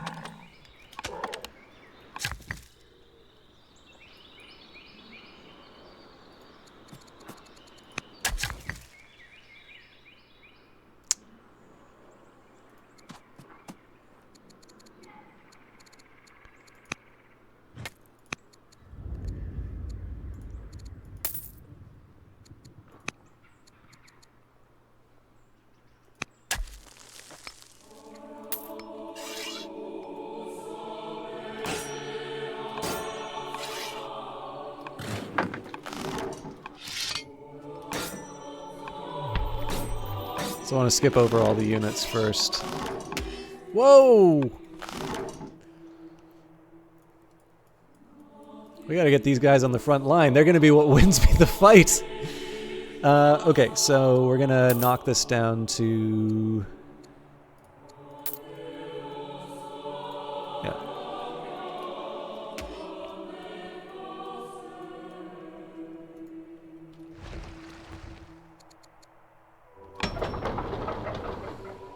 Okay, this was the miner in Larissa.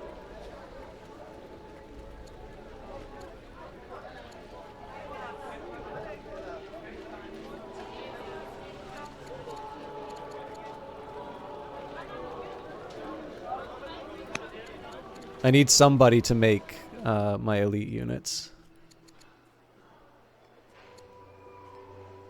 Now these guys are actually ridiculously powerful, it turns out.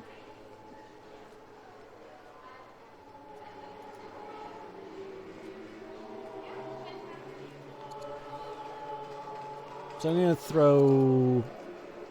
I mean, technically I should be putting them into... I should be getting them from other regions, but I don't think I have horses anywhere else, so... because just cavalry is faster moving. Alright. Honestly, Axeman, if nothing else, just to absorb the initial blows from the Athenians. I don't hate the idea of a poet here.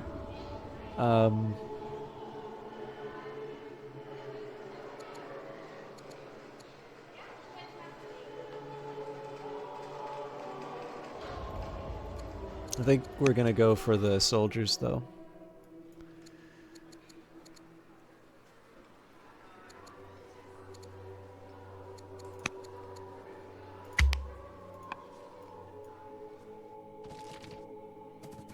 Yeah, I mean, that was bound to happen, but we're able to heal everyone.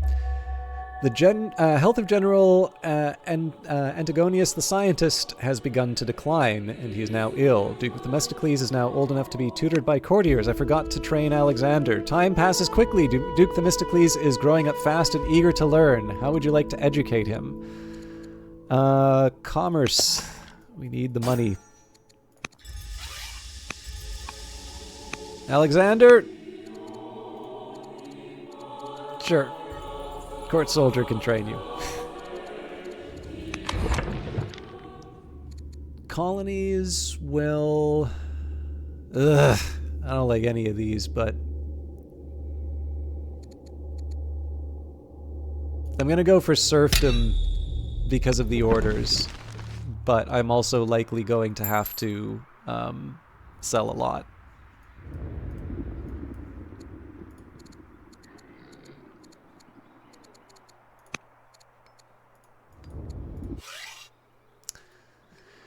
Okay, as always, we start by looking at what our workers can do.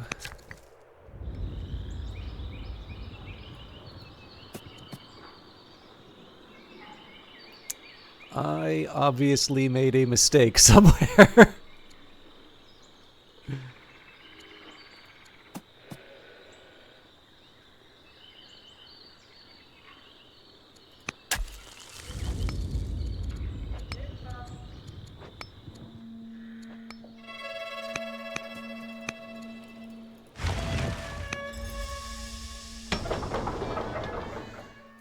Alright, what do we do with you? Axes until further notice. Although we're starting to get low on that as well.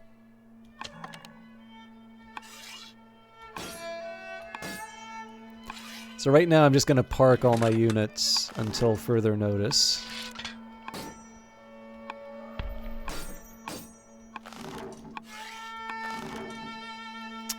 These ones got to get moved up. This is why we built all those roads. Okay, that's the season. So we have basically 100 to play with, although we have a massive deficit. So you know what? Let's go to the encyclopedia. Yeah, orders are sold for money at the end of the turn, but it does not specify what the exchange rate for an order... Oh, hang on. Might say it here.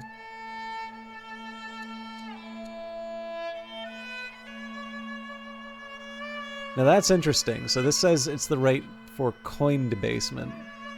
I wonder if that's the same when you finish the turn. Anyway, we'll wrap it up.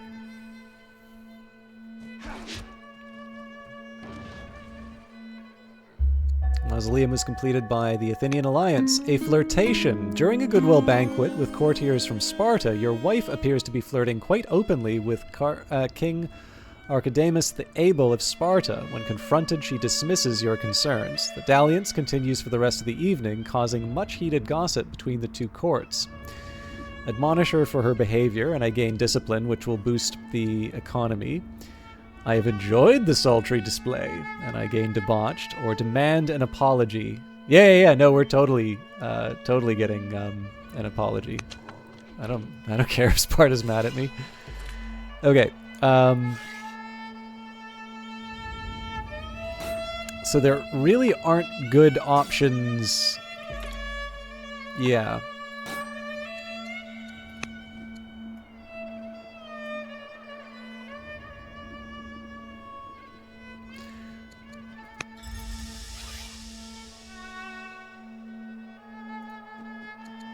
I'm just gonna have to roll back and heal up. It's ridiculous it's taken me this long to conquer that area. This is the thing I've kind of worried about. You'll notice how we've sort of stalled out. The only difference here is that I have a much stronger range of artillery than I normally do at this point. But if I don't have the units to back it up, that won't count for much. Alright, so they've finished the path. Now I do actually still want the rest of my kingdom connected. I don't think we're going to connect to Dodona. But I can see us going to Thessaloniki and building roads to Byzantium, Atalaya, and Patras.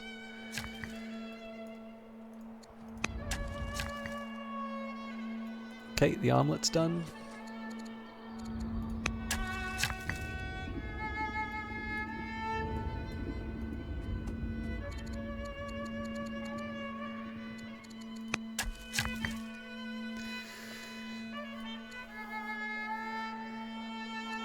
Alright, as much as it freaks me out, I think I actually have to start investing in the economy of Pella now.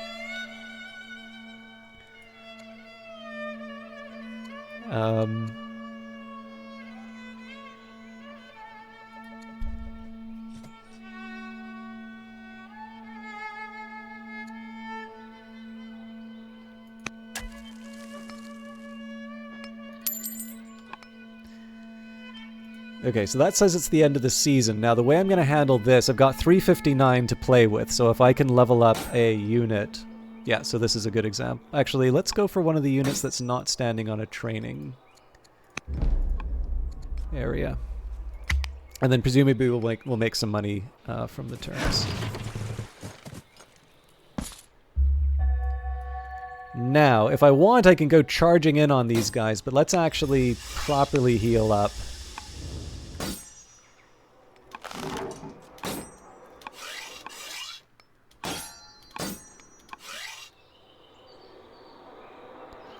Probably makes sense to keep this guy on the training tile.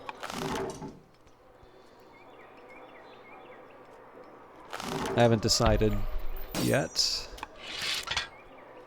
Some of these I kind of know I want to keep them where they are.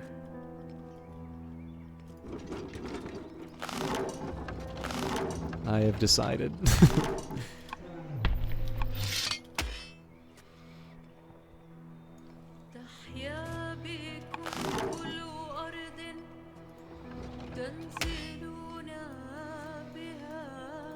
Obviously, I'd love to keep as many of these people as I can on like training squares to level up, but I want to overrun Athens if it comes to that.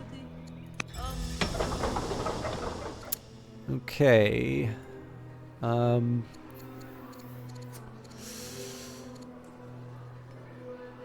have a stronghold.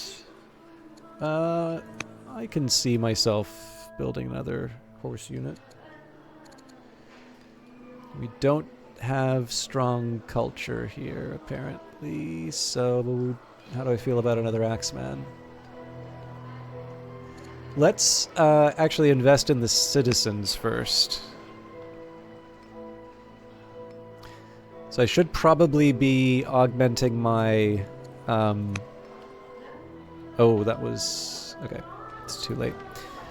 I should probably be augmenting my forces still, but I also don't want to drain myself of all of my iron because I do actually have units I really do want to build, so... let's put some people in these mines. I could use the extra stone, to be honest, too, but the mines are what helps me win a war.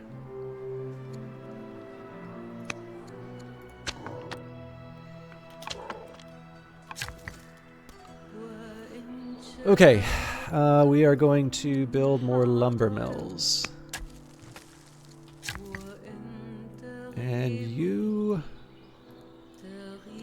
probably lumber mills?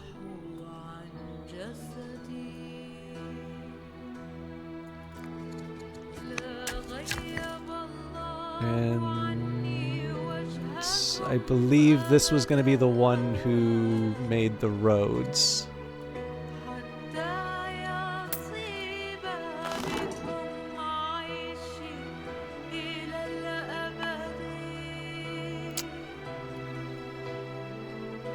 So I'm going to treat this like I have 300 free. And again, the priority should be units that are not sitting on tiles that let them train.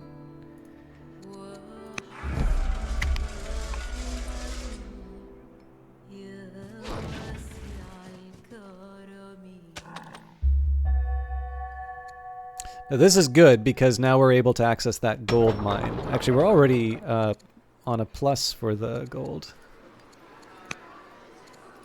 Thessalonica, apprentice officers done. I think I said I was going to empty out the citizen options.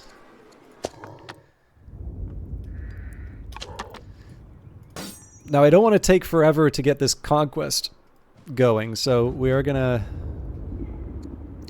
Actually, I'm going to be a little more clever about this. I'm going to engage them in the woods. That'll have to do. I was thinking maybe we work on the city, but...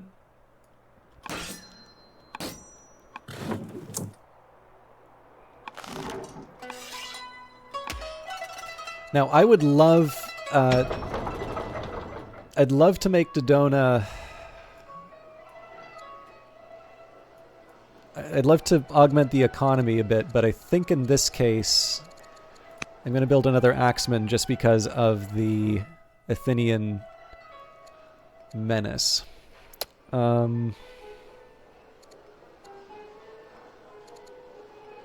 This city, on the other hand...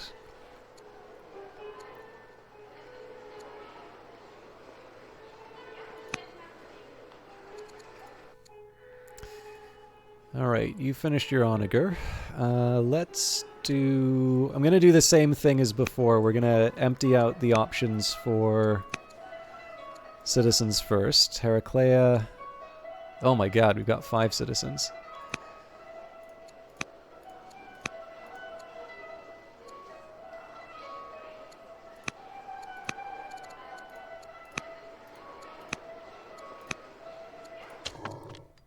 I think some of this stuff's going to take forever.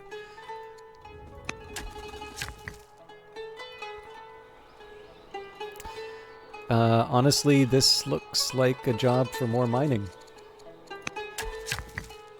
I think I'm at the point now where if I can build a mine or a lumber mill, I should do it. However, I should also build little triangles of stone quarries where I can.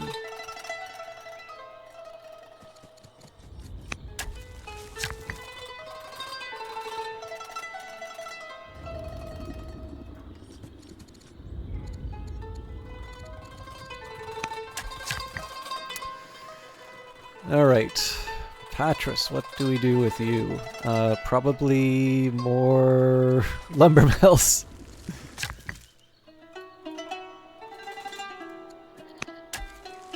It's kind of nice that I'm not emptying the treasury to be able to do most of this stuff now. Okay, so it's really debatable as to whether or not I actually need a road to Byzantium, just because we do have that sort of the waterway, but oops.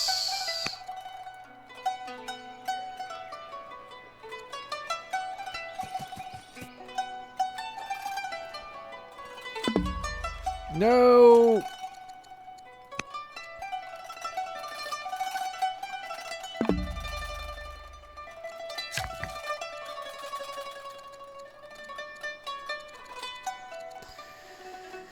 All right, I think we said I was going to be putting some...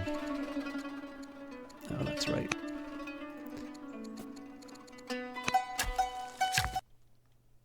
You're kidding me. That's another crash.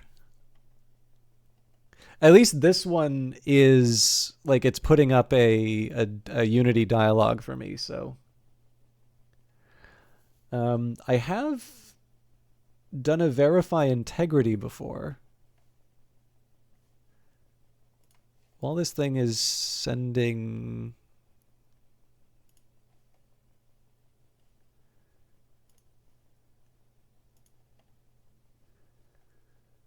Okay, I'm wondering if there's maybe...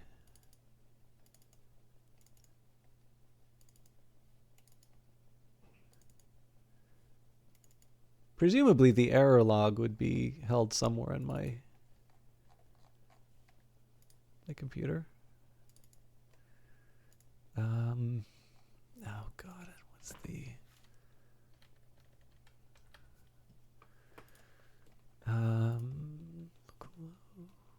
Mohawk. That's interesting.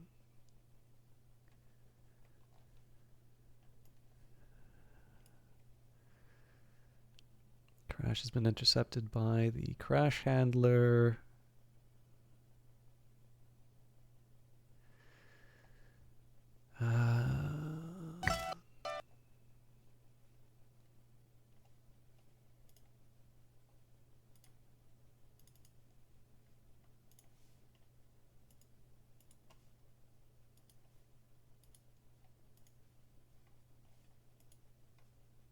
I just want you to make a choice, game. Whatever.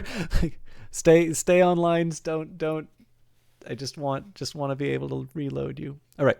I'm gonna let the cloud status upload, and then I'm going to do a quick verify integrity. Now may not be a bad time for me to take a small break. Actually, I do apologize. I know my like my momentum on this one is sort of fallen behind. But again, we've got a pretty good like start of an army. I'm not sure. We'll see.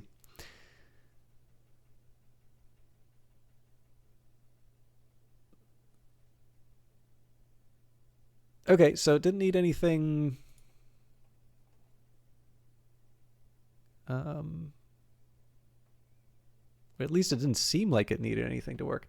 I will be back in just a little bit, but I do want to. I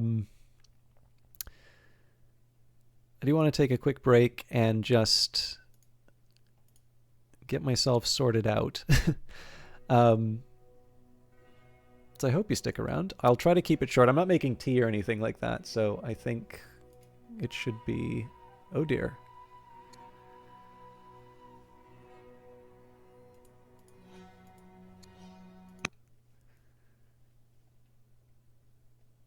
Now I'm curious why it's not showing up on OBS.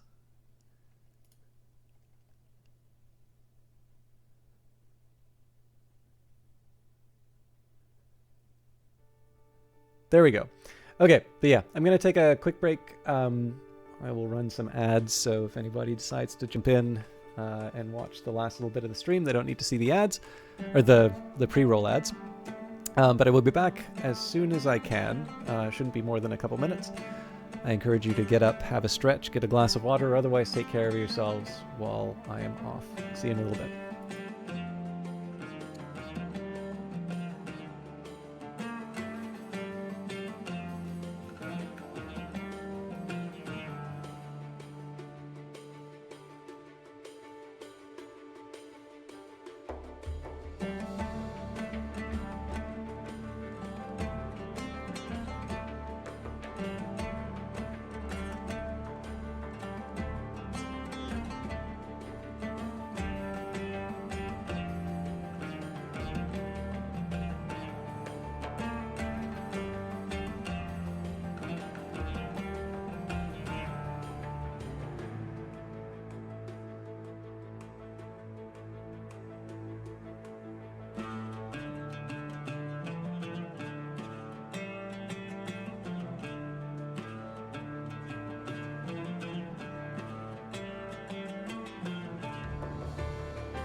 Okay, thank you everybody for putting up with me. Let's see if we can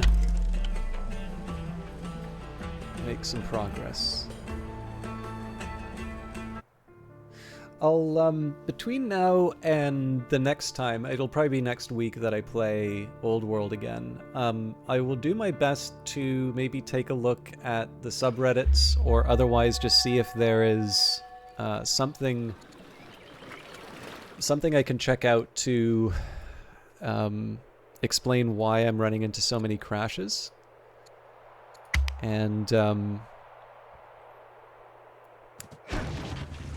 with luck,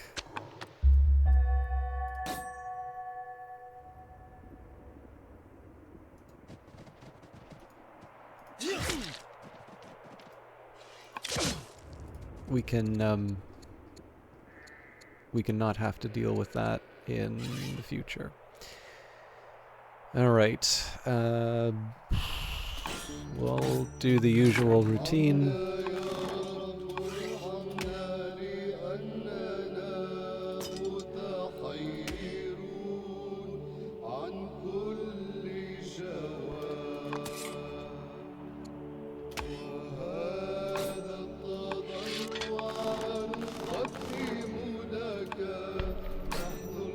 Starting to get a little crowded here.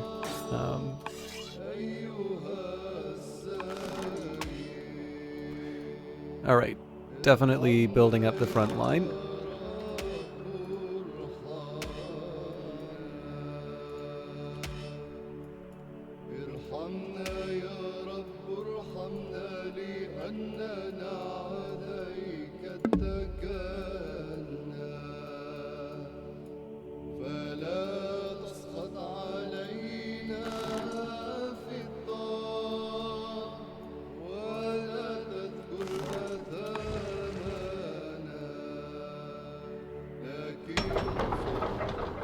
All right. I think I'll go for another Axeman.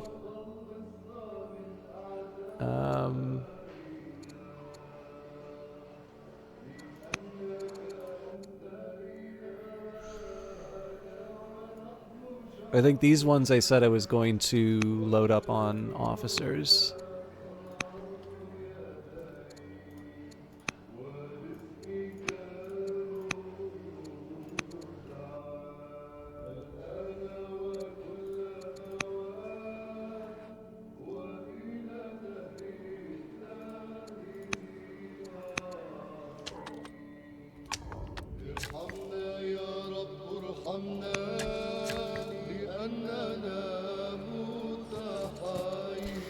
Alright. This is just going to be a bunch of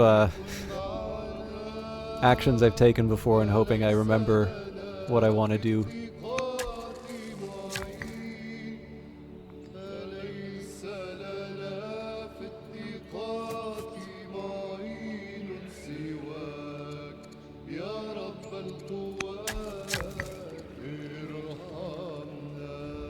Now this is unexpected.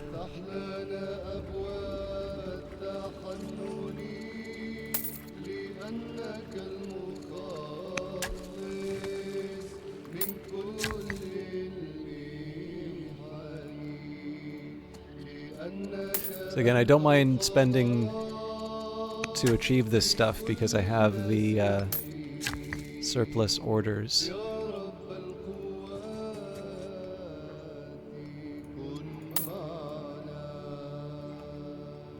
Surplus stone is another question, but...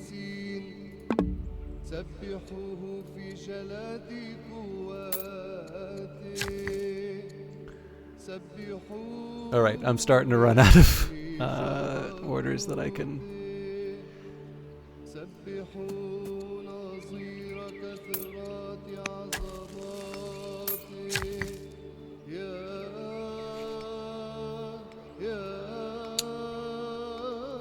I don't hate the idea of turning this all into iron mines.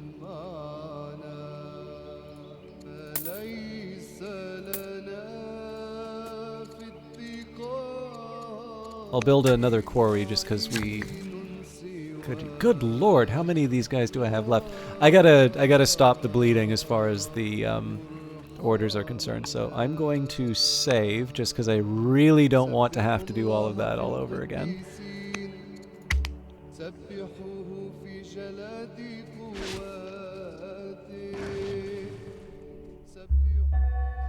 Duchess Cleopatra is now old enough to be tutored by courtiers. General Antagonius the scientist is no longer ill. He is fully recovered. Macedonian phalanx, our first phalangite, enters regular service. You look on in pride at your greatest military innovation. The phalanx is a 16 by 16 square formation in which all men armed with a sarissa, a very long spear sharp enough to pierce enemy shields. The soldiers only wear a small shoulder shield as they need both hands to manage the heavy sarissa. The rear rows can hold their spears at an incline to shield the formation against arrows, or else lift their spears up to obscure the vision of anything behind the phalanx. The length of the sarissa allows the front 5 rows of men to use their lowered spears to attack, rendering most enemies helpless against 80 spear points. This innovative formation does not eliminate the need for other unit types. The phalanxes are weak in the rear and poor close-range fighters once soldiers begin to fall, but it is going to be very hard for any enemies to counter and will surely prove itself in Greece and with time beyond. The phalanx will forever be my legacy. The nightmare returns. You find yourself in your bedchamber, surrounded by your guards. They say they heard you scream as if in combat and rushed to help. Their words trigger a memory of the nightmare you saw mere minutes ago, but that was already slipping your mind. You remember crowds, a flash of iron weapons, and familiar faces, Alexander, Olympias, even Pausanias, one of your lovers. It has been many years since you had a nightmare that felt real. The fates are reminding you that, unlike the great Heracles, you will not grow old. I never expected to die a peaceful death at 80. Okay, let's keep whittling away at the enemy. Ooh, that's a nice crit. It is mighty tempting to take the free trireme. Okay, let's get the workers taken care of first, because it seems like I am overextended on them.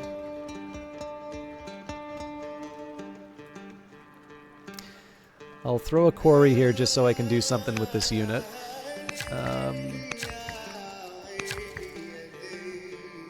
And yeah, I think I said it was iron mines all the way down. At least until I can build a citadel. Oop, actually the windmill might be tempting here. Well, the windmill will be tempting, but it will be tempting here.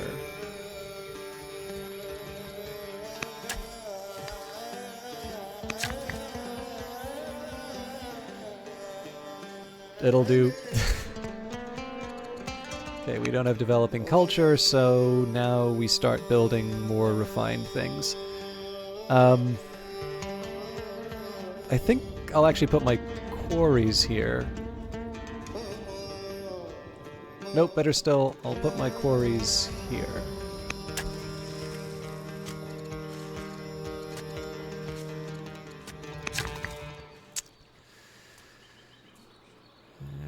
I guess we're doing this. Okay, workers are now settled. So, we'll pass over the usual suspects for now. Okay, you've got to get to the front. You definitely need to get to the front.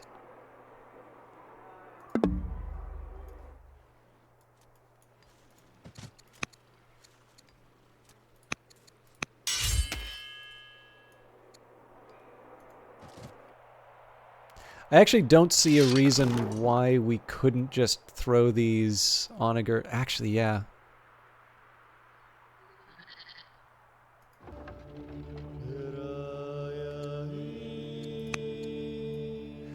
We'll tell you what, let's, we'll get the stragglers up first. And then the surplus orders will be spent...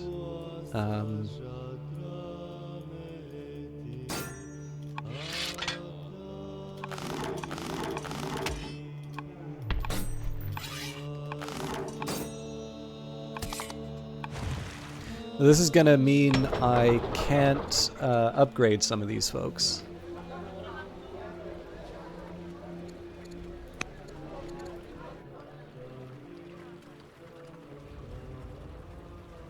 I think expanding the woods is what we want here. Philippi.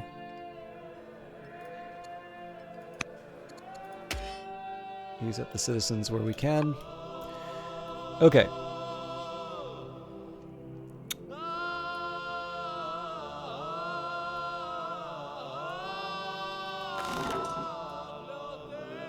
I think I am going to start moving these things up, even if it means I can't upgrade them.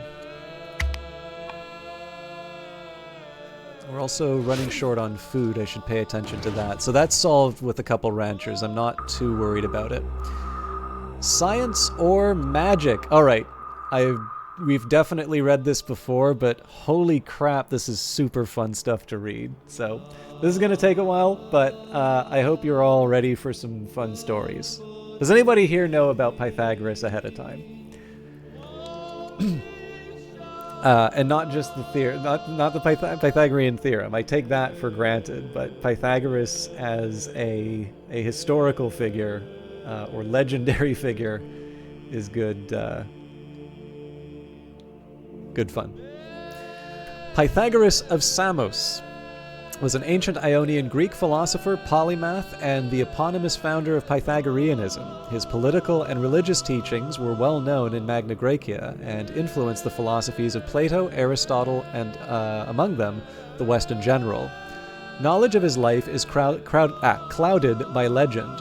Modern scholars disagree regarding Pythagoras' education and influences, but they do agree that around 530 BC, he traveled to Croton in southern Italy, where he founded a school in which initiates were sworn to secrecy and lived a communal ascetic lifestyle. This lifestyle entailed a number of dietary prohibitions, traditionally said to have included aspects of vegetarianism. The teaching most securely identified with Pythagoras is metempsychosis, the transmigration of souls, which holds that every soul is immortal and, upon death, enters into a new body. He may have also devised the doctrine of musica universalis, which holds that planets move according to mathematical equations and thus resonate to produce an inaudible symphony of music. Scholars debate whether Pythagoras developed the numerological and musical teachings attributed to him, or if those teachings were developed by his later followers, particularly Philolaus of Croton. Following Croton's decisive victory over Sybaris in around 510 BC, Pythagoras' followers came into conflict with supporters of democracy. The Pythagorean meeting houses were burned. Pythagoras may have been killed during this persecution, or he may have escaped to Metapontum and died there. In antiquity, Pythagoras was credited with many mathematical and scientific discoveries, including the Pythagorean theorem, Pythagorean tuning, the 5 regular solids, the theory of proportions, the sphericity of the Earth, and the identity of the morning and evening stars as the planet Venus. It was said that he was the first man to call himself a philosopher, a lover of wisdom, and he was the first to divide the globe into 5 climatic zones. Classical historians debate whether Pythagoras made these discoveries, and many of the accomplishments credited to him likely originated earlier or were made by his colleagues or successors. Some accounts mention that the philosophy associated with Pythagoras was related to mathematics and that numbers were important, but it is debated to what extent, if at all, he actually contributed to mathematics or natural philosophy. Pythagoras influenced Plato, whose dialogues, especially his Timaeus, exhibit Pythagorean teachings. Pythagorean ideas on mathematical perfection also impacted ancient Greek art. His teachings underwent a major revival in the 1st century BC among Middle Platonists, coinciding with the rise of Neo-Pythagoreanism. Pythagoras continued to be regarded as a great philosopher throughout the Middle Ages, and his philosophy had a major impact on scientists such as Nicholas Copernicus, Johannes Kepler, and Isaac Newton. Pythagorean symbolism was used throughout early modern European esotericism, and his teachings, as portrayed in Ovid's Metamorphoses, influence the modern vegetarian movement. Now, I'm going to take a quick second here. I just need to step away from the keyboard for a minute. It's not going to be a full break or anything like that, but we're going to read more of Pythagoras.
All right. Biographical sources. No authentic writings of Pythagoras have survived, and almost nothing is known for certain about his life. The earliest sources on Pythagoras' life are brief, ambiguous, and often satirical. The earliest source on Pythagoras' teachings is a satirical poem, probably written after his death, by Xenophanes of Colophon, who had been one of his contemporaries. In the poem, Xenophanes describes Pythagoras interceding on behalf of a dog that is being beaten, professing to recognize in its cries the voice of a departed friend. Alcmaeon of Croton, a doctor who lived in Croton around the same time Pythagoras lived there, incorporates many Pythagorean teachings into his writings and alludes to having possibly known Pythagoras personally. The poet Heraclitus of Ephesus, who was born across a few miles of sea away from Samos and may have lived within Pythagoras' lifetime, mocked Pythagoras as a clever charlatan, remarking that Pythagoras, son of Mnesarchus, practiced inquiry more than any other man, and selecting from these writings he manufactured a wisdom for himself. Much learning, artful knavery. The Greek poets Ion of Chios and Empedocles of Acragas, Empedocles is an interesting guy too, both express admiration for Pythagoras in their poems. The first concise description of Pythagoras comes from the historian Herodotus of Halicarnassus, who describes him as not the most insignificant of Greek sages.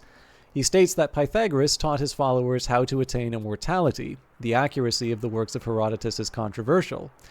The writings attributed to the Pythagorean philosopher Philolaus of Croton, who lived in the late 5th century BC, are the earliest texts to describe the numerological and musical theories that were later ascribed to Pythagoras. The Athenian rhetorician Isocrates was the first to describe Pythagoras as having visited Egypt. Aristotle wrote a treatise on the Pythagoreans, which no longer exists. Some of it may be preserved in Protrepticus, Aristotle's Disciplines Dicaerchus, Aristonexus, or possibly, well, it's not XI, so Aristonexus, and Heraclides Ponticus also wrote on the same subject. Most of the major sources on Pythagoras' life are from the Roman period, by which point, according to the German classicist Walter Burkert, the history of Pythagoreanism was already the laborious reconstruction of something lost and gone. 3 ancient biographies of Pythagoras have survived from late antiquity, all of which are filled primarily with myths and legends. The earliest and most respectable of these is one from Diogenes Laertius, Lives and Opinions of Eminent Philosophers. The 2 later biographies were written by the Neoplatonist philosophers Porphyry and Iamblichus, and were partially intended as polemics against the rise of Christianity. The later sources are much lengthier than the early ones, and even more fantastic in their descriptions of Pythagoras' achievements. Porphyry and Iamblichus used material from the lost writings of Aristotle's disciples, and material taken from these sources is generally considered to be the most reliable. Life. Early life. There is not a single detail in the life of Pythagoras that stands uncontradicted, but it is possible, from a more or less critical selection of the data, to construct a plausible account. Walter Burkert, 1972. Herodotus, Isocrates, and other early writers agree that Pythagoras was the son of Mnesarchus, and that he was born on the Greek island of Samos in the eastern Aegean. According to these biographers, Pythagoras' father was not born on the island, although he got naturalized there, but according to Iamblichus, he was a native of the island. He is said to have been a gem engraver or a wealthy merchant, but his ancestry is disputed and unclear.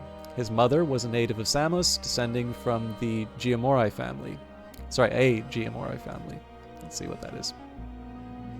The Giamorai were a group of wealthy aristocrats who ruled Samos as an oligarchy in the 7th or 6th century BC. They remained an important political group on Samos until the 5th century BC. Apollonius of Tyana gives her name as Pythias. Iamblichus tells a story that the Pythia prophesied to her while she was pregnant with him, and that she would give birth to a man supremely beautiful, wise, and beneficial to humankind. As to the date of his birth, Aristonexus stated that Pythagoras left Samos in the reign of Polycrates at the age of 40, which would give a date of birth of around 570 BC. Pythagoras' name led him to be associated with the Pythian Apollo. Aristippus of Cyrene in the 4th century BC explained his name by saying he spoke the truth no less than did the Pythian. During Pythagoras' formative years, Samos was a thriving cultural hub known for its feats of advanced architectural engineering, including the building of the tunnel of Eupolanios, and for its riotous festival culture. Basically it's a university. It was a major center of trade in the Aegean, where traders brought goods from the Near East. According to Christine L-Just-Gogier, again, I apologize for the pronunciations here, these traders almost certainly brought with them Near Eastern ideas and traditions. Pythagoras' early life also coincided with the flowering of early Ionian natural philosophy. He was a contemporary of the philosopher Anaximander, Anaximenes, and the historian Hectatus, all of whom lived in Miletus across the sea from Samos. Miletus, I believe, is also where Thales came from. Reputed travels. Pythagoras is traditionally thought to have received most of his education in the Near East. Modern scholarship has shown that the culture of archaic Greece was heavily influenced by those of Levantine and Mesopotamian cultures. Like many other important Greek thinkers, Pythagoras was said to have studied in Egypt. By the time of Isocrates in the 4th century BC, Pythagoras' reputed studies in Egypt were already taken as fact. The writer Antiphon, who may have lived during the Hellenistic era, claimed in his lost work on men of outstanding merit, used as a source by Porphyry, that Pythagoras learned to speak Egyptian from the pharaoh Amesis II himself, that he studied with the Egyptian priests at Diospolis, Thebes, and that he was the only foreigner ever to be granted the privilege of taking part in their worship. The Middle Platonist biographer Plutarch, in his treatise on Isis and Osiris, writes in his treatise on Isis and Osiris that during his visits to Egypt, Pythagoras received instruction from the Egyptian priests Onuphis of Heliopolis. Meanwhile, Solon received lectures from a Sonkis of Sais. According to the Christian theologian Clement of Alexandria, Pythagoras was a disciple of Sonkis, an Egyptian arch-prophet, as well as Plato of Secnupis. Some ancient writers claimed that Pythagoras learned geometry and the doctrine of metempsychosis from the Egyptians. Other ancient writers, however, claimed that Pythagoras had learned these teachings from the Magi in Persia, or even from Zoroaster himself. Diogenes Laertius asserts that Pythagoras later visited Crete, where he went to the cave of Ida with Epimenides. The Phoenicians were reputed to have taught Pythagoras arithmetic, and the Chaldeans to have taught him astronomy. By the 3rd century BC, Pythagoras was already reported to have studied under the Jews as well. Contradicting all of these reports, the novelist Antonius Diogenes, writing in the 2nd century BC, reports that Pythagoras discovered all of his doctrines himself by interpreting dreams. The 3rd century AD sophist Philostratus claims that in addition to the Egyptians, Pythagoras also studied under the sages or the gymnosophists in India. Iamblichus expands this list even further by claiming that Pythagoras also studied with the Celts and the Iberians.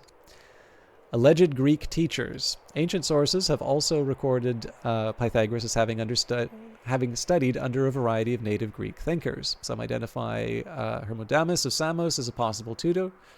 Hermodamus represented the indigenous Samian rhapsodic tradition, and his father Creophilos was said to have been the host of his rival poet Homer.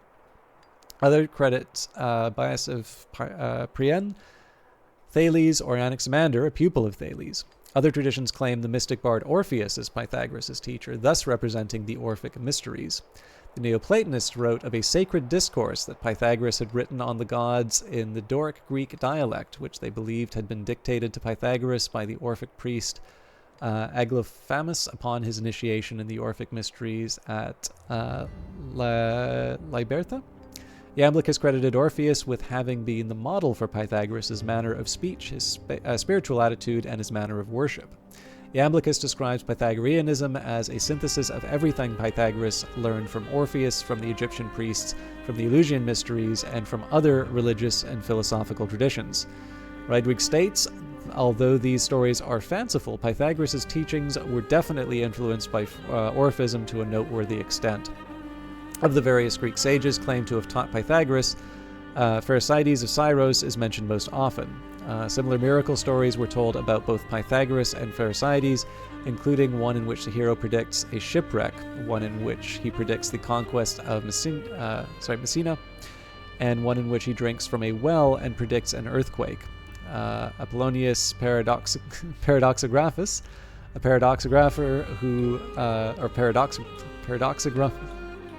paradoxographer, I'll just say it that way, who may have lived in the 2nd century BC, identified Pythagoras' thaumaturgic ideas as a result of Pherecydes' influence.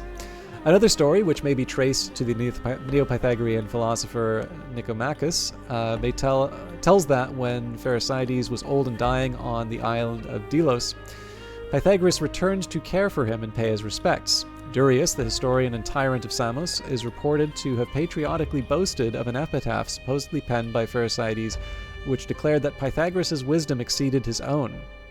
On the grounds of all these references concerning Pythagoras and Pherecydes, Rydwig concludes that there may have been some historical foundation to the tradition that Pherecydes was Pythagoras' teacher. Pythagoras and Pherecydes also appear to have shared similar views on the soul and the teaching of metempsychosis.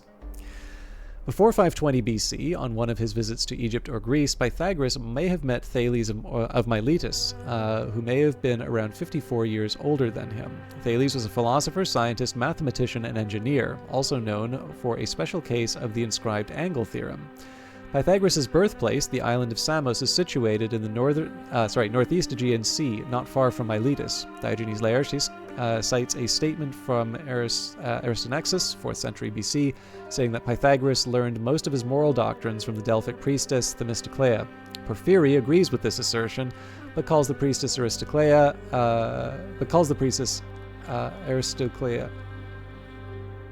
Themistoclea Aristoclea, right. Ancient authorities furthermore note the similarities between the religious and ascetic peculiarities of Pythagoras with the Orphic or Cretan mysteries, or the Delphic oracle. In Croton, Porphyry repeats an account from Antiphon, who reported that while still on Samos, Pythagoras founded a school known as the Semicircle. Here, Samians debated matters of public concern. Supposedly, the school became so renowned that the brightest minds in all of Greece came to Samos to hear Pythagoras teach. Pythagoras himself dwelled in a secret cave where he studied in private and occasionally held discourses with a few of his close friends. Christopher Rydwig, a German scholar of early Pythagoreanism, states that it is entirely possible Pythagoras may have taught on Samos, but cautions that Antiphon's account, which makes reference to a specific building that was still in use during his own time, appears to be motivated by Samian patriotic interest. Around 530 BC, when Pythagoras was about 40 years old, he left Samos. His later admirers claimed that he left because he disagreed with the tyranny of Polycrates of Samos. Rydwig notes that this explanation closely aligns with Nicomachus' emphasis on Pythagoras' purported love of freedom, but that Pythagoras' enemies portrayed him as having a proclivity towards tyranny. Other accounts claim that Pythagoras left Samos because he was so overburdened with public duties in Samos and because of the high estimation in which he was held by his fellow citizens. He arrived in the Greek colony of Croton, today's Croton in Calabria, in what was then Magna Graecia. All sources agree that Pythagoras was charismatic and quickly acquired great political influence in his new environment.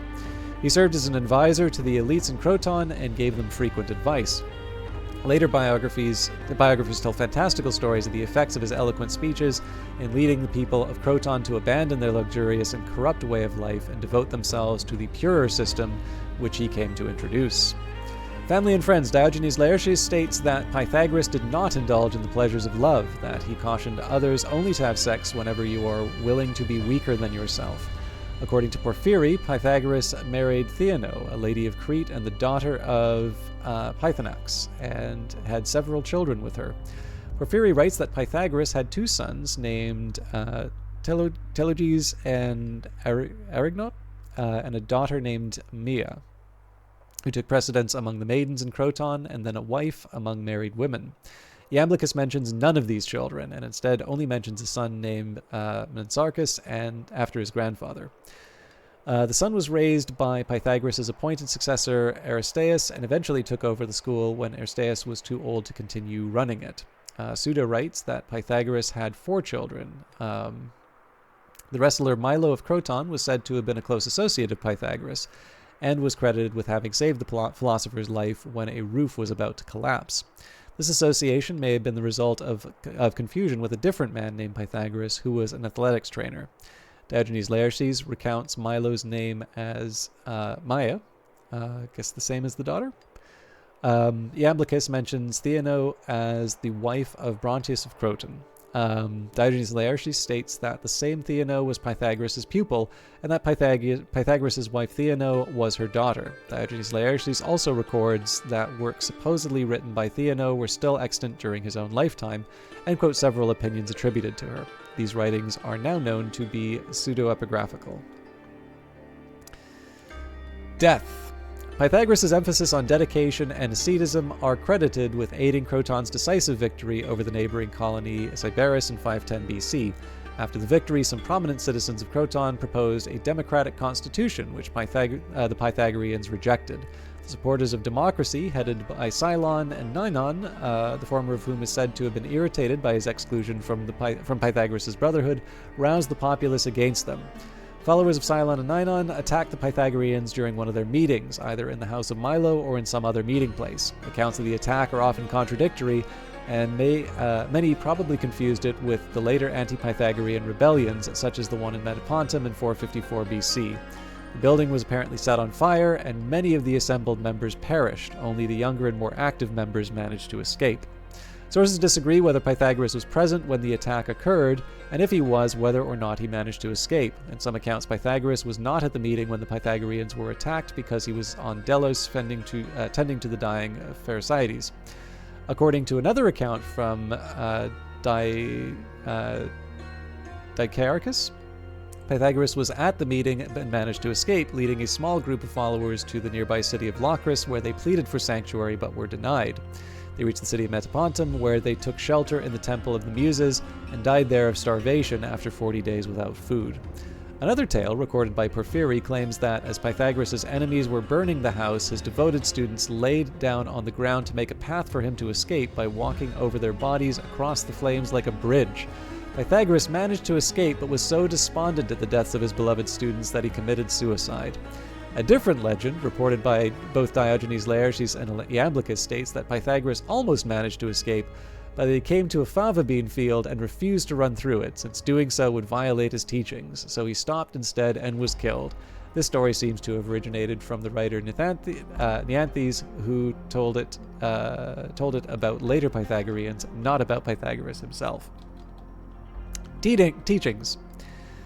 Metempsychosis. Although the exact details of Pythagoras' teachings are uncertain, it is possible to reconstruct a general outline of his main ideas. Aristotle writes at length about the teachings of the Pythagoreans, but without mentioning Pythagoras directly. One of Pythagoras' main doctrines appears to have been metempsychosis, the belief that all souls are immortal and that after death the soul is transferred into a new body. This teaching is referred to by Xenophanes, Ion of Chios, and Herodotus.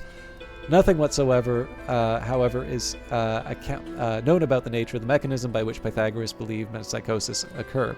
Empedocles alludes in one of his poems that Pythagoras may have claimed to possess the ability to recall his former incarnations. Diogenes Laertius reports an account from Heraclides Ponticus that Pythagoras told people that he had lived 4 previous lives and that he could remember in detail. The first of these lives was as Aethliades, the son of Hermes, who granted him the ability to transfer all past incarnations. Next, he was incarnated as Euphorbus, a minor hero in the Trojan War, briefly mentioned in the Iliad. He then became the philosopher Hermotimus, who recognized the shield Euphorbus in the Temple of Apollo. His final incarnation was as Pyrrhus, a fisherman from Delos. One of his past lives, as reported by Diarchus, was as a beautiful courtesan. Another belief attributed to Pythagoras was that of the harmony of the spheres, which maintained that the planets and stars move according to mathematical equations which correspond to musical notes and thus produce an inaudible symphony. According to Porphyry, Pythagoras taught that the 7 muses were actually the 7 planets singing together. In his philosophical dialogue, Protrepticus, Aristotle has his literary double say, when Pythagoras was asked why humans exist, he said to observe the heavens, and he used the claim that he himself was an observer of nature, and it was for the sake of this that he had passed over into life. Pythagoras was said to have practiced divination and prophecy. The earliest mentions of divination by Isophacy is the practice of adding up the number values of letters in a word. Isopsephy. In order to form a single numeral, the total number is then used as a metaphorical bridge to other words evaluating the equal number, which satisfies isos, or equal, in the term. In Greek literature associated with Pythagoras, he was viewed as the founder of the practice. According to his biographer Iamblichus, he taught the method of divination to a Scythian priest of Apollo by the name of Aberus the Hyperborean. Aberus stayed with Pythagoras and was compendiously taught physiology and theology, and instead of divining by the entrails of beasts, he revealed to him the art of prognosticating by numbers, conceiving this to be a method purer, more divine, and more kindred to the celestial numbers of the gods. This shouldn't be confused with a simplified version known today as Pythagorean numerology, involving a variant of isopecific technique known among other names as Pythagorees, roots or base numbers, by means of which base values of letters in a word were mathematically reduced by addition or division in order to obtain a single value from 1 to 9 for the whole name or word. Those roots or base numbers could then be interpreted with other techniques such as traditional Pythagorean attributions. This later form of numerology flourished during the Byzantine era and was first attested among the Gnostics of the 2nd century AD. By that time, I'm going to be so happy to be out of this section.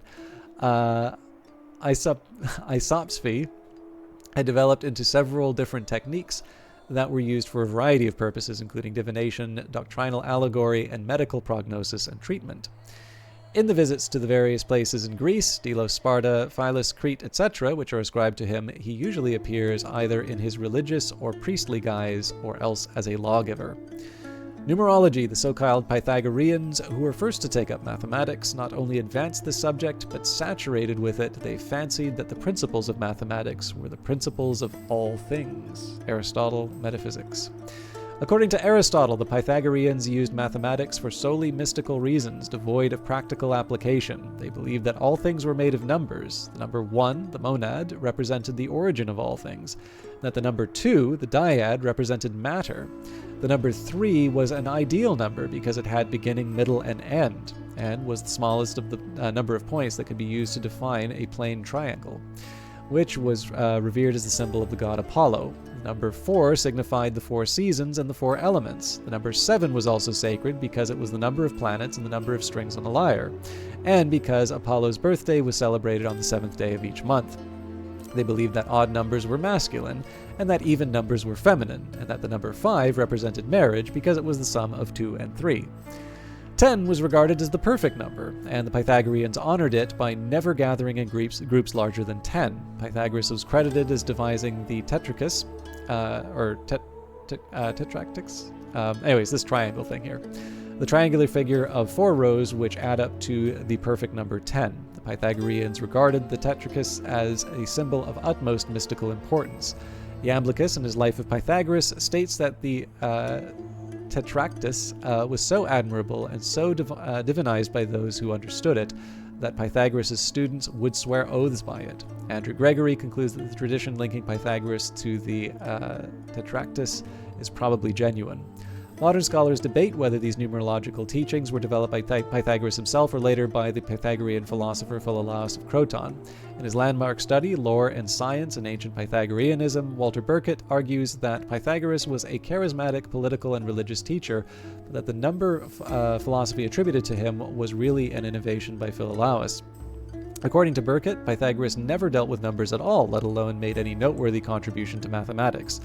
Burkett argues that the only mathematics the Pythagoreans ever actually engaged in was simple proofless arithmetic, but that these arithmetic discoveries did contribute significantly to the beginnings of mathematics. Pythagoreanism, communal lifestyle. Both Plato and Isocrates state that above all, Pythagoras was known as the founder of a new way of life. The organization Pythagoras founded at Croton was called a school, but in many ways resembled a monastery. The adherents were bound by a vow to Pythagoras and each other for the purpose of pursuing the religious and ascetic observances and of studying his religious and philosophical theories. The members of the sect shared their possessions in common and were devoted to each other to the exclusion of outsiders. Ancient sources record the Pythagoreans ate meals in common after the manner of the Spartans. One Pythagorean maxim was all things in common among friends. Both Iamblichus and Porphyry provide detailed accounts of the organization of the school, although the primary interest of both writers is not historical accuracy, but rather to present Pythagoras as a divine figure sent by the gods to benefit humankind. Iamblichus in particular presents the Pythagorean way of life as a pagan alternative to the Christian monastic communities of his own time. For Pythagoreans, the highest reward a human could attain was for their soul to join in the life of the gods and thus escape the cycle of reincarnation. Two groups existed within early Pythagoreanism, the mathematicoi, the learner, and the acousmaticoi, the learners. The acousmaticoi were traditionally identified by scholars as the old believers in mysticism, numerology, and religious teachings, whereas the mathematicoi were traditionally identified as a more intellectual, modernist faction who were more rationalist and scientific. Gregory cautions that there was probably not a sharp distinction between them, and that many Pythagoreans probably believed the two approaches were compatible. The study of mathematics and music may have been connected to the worship of Apollo. The Pythagoreans believed that music was a purification for the soul, just as medicine was a purification for the body. One anecdote of Pythagoras reports that when he encountered some drunken youths trying to break into the home of a virtuous woman, he sang a solemn tune with long spondees, and the boy's raging willfulness was quelled. The Pythagoreans also placed particular emphasis on the importance of physical exercise. Therapeutic dancing, daily morning walks along scenic routes, and athletics were major components of the Pythagorean lifestyle. Moments of contemplation at the beginning and the end of each day were also advised, perhaps something I should take up for myself. Prohibitions and regulations. By the way, I absolutely love this image. No beans.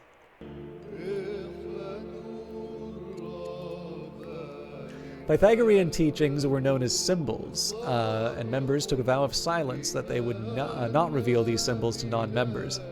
Those who did not obey the laws of the community were expelled, and the remaining members would erect tombstones for them as though they had died. A number of oral sayings, acousmata, attributed to Pythagoras have survived, dealing with how members of the Pythagorean community should perform sacrifices, how they should honor the gods, how they should move from here, and how they should be buried.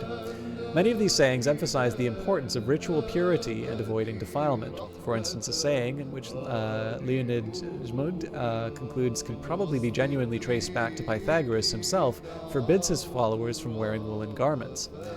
Another extant oral saying forbid Pythagoreans from breaking bread, poking fires with swords, or picking up crumbs, and teach that a person should always put the right sandal on before the left. The exact meaning of these sayings, however, is frequently obscure. Iamblichus preserves Aristotle's descriptions of the original ritualistic intentions behind a few of these sayings, but these apparently fell out of fashion because Porphyry provides markedly different ethical philosophical interpretations for each of them. Pythagorean saying, do not take roads traveled by the public. Original ritual purpose, according to Aristotle and Iamblichus, fear of being defiled by the impure. Porphyry's philosophical interpretation, with this he forbade following the opinions of the masses, yet to follow the ones of the few and the educated. Right on, Porphyry. Pythagorean saying, and do not wear images of the gods on rings. Aristotle Iamblichus, fear of defiling them by wearing them. Porphyry's philosophical interpretation, which should not have the teaching and knowledge of the gods quickly at hand, visible for everyone, nor communicate them to the masses.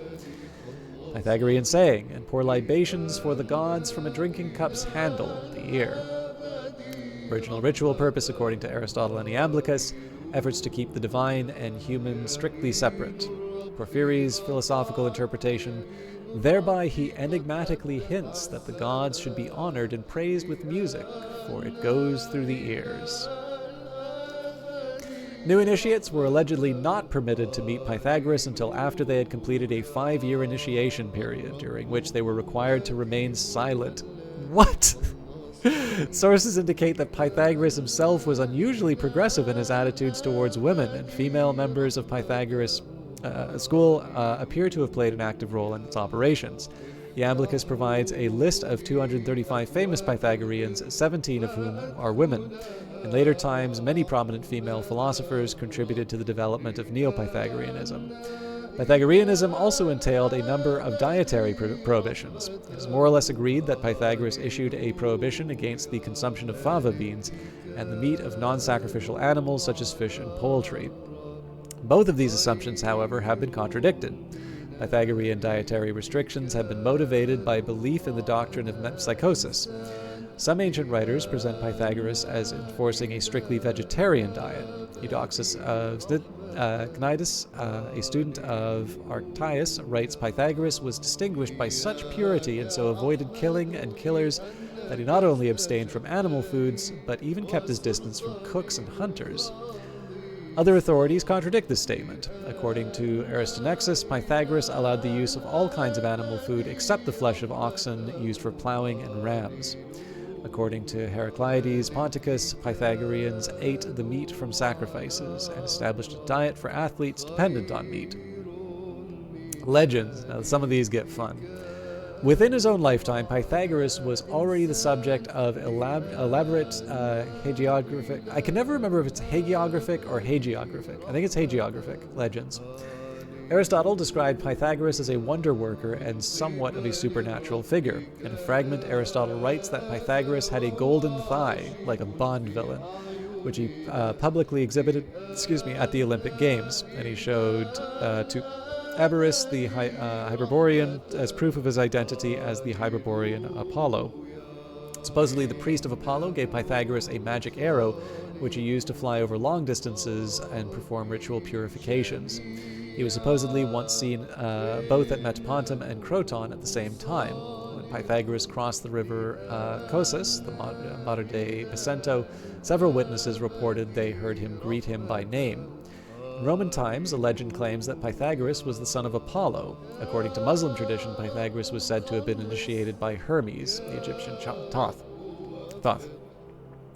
Pythagoras was said to have dressed in all white. He is also said to have borne a golden wreath atop his head and to have worn trousers after the fashion of the Thracians.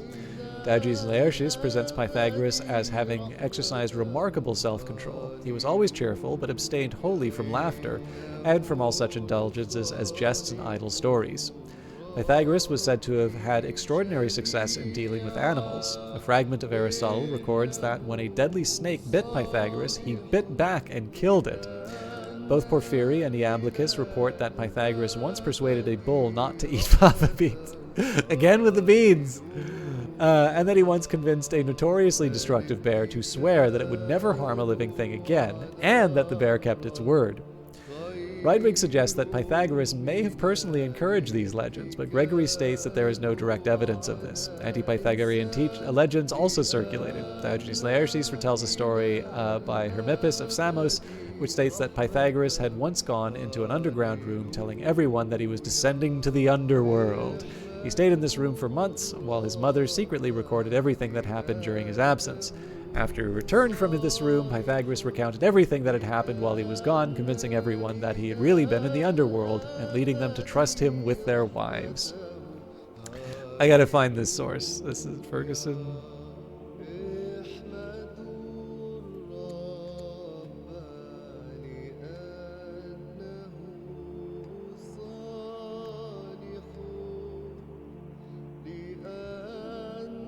Huh. I thought there would have been like a source. Attributed discoveries. Although Pythagoras is most famous today for his alleged mathematical discoveries, classical historians dispute whether he himself actually made any significant contributions to this field. Many mathematical and scientific discoveries were attributed to Pythagoras, including his famous theorem, as well as discoveries in the fields of music, astronomy, and medicine. Since at least the 1st century BC, Pythagoras has commonly been given credit for discovering the Pythagorean theorem, a theorem in geometry that states that in a right-angled triangle, the square of the hypotenuse is equal to the sum of the squares of the other two sides. That is, a squared plus b squared equals c squared, although of course they wouldn't have expressed it algebraically, they would have expressed it something like this. According to a popular legend, after he discovered this theorem, Pythagoras sacrificed an ox, or possibly even a whole hecatomb, to the gods. Cicero rejected the story as spurious because of the much more widely held belief that Pythagoras forbade blood sacrifices. Porphyry attempted to explain the story by asserting that the ox was actually made of dough. The Pythagorean theorem was known and used by the Babylonians and Indians centuries before Pythagoras, but he may have been the first to introduce it to the Greeks. Some historians of mathematics have even suggested that he or his students may have constructed the first proof. Burkitt rejects this suggestion as implausible, noting that Pythagoras was never credited with having proved the theorem in antiquity. Furthermore, the manner in which the Babylonians employed Pythagorean numbers implies that they knew that the principle was generally applicable and knew some kind of proof which had not yet been found in the still largely unpublished cuneiform sources. Pythagoras' biographers state that he was also the first to identify the 5 regular solids, which I believe are also called the Platonic solids, and that he was the first to discover the theory of proportions. In music, according to legend, Pythagoras discovered that musical notes could be translated into mathematical equations when he passed blacksmiths one day at work and heard the sound of their hammers clanging against the anvils.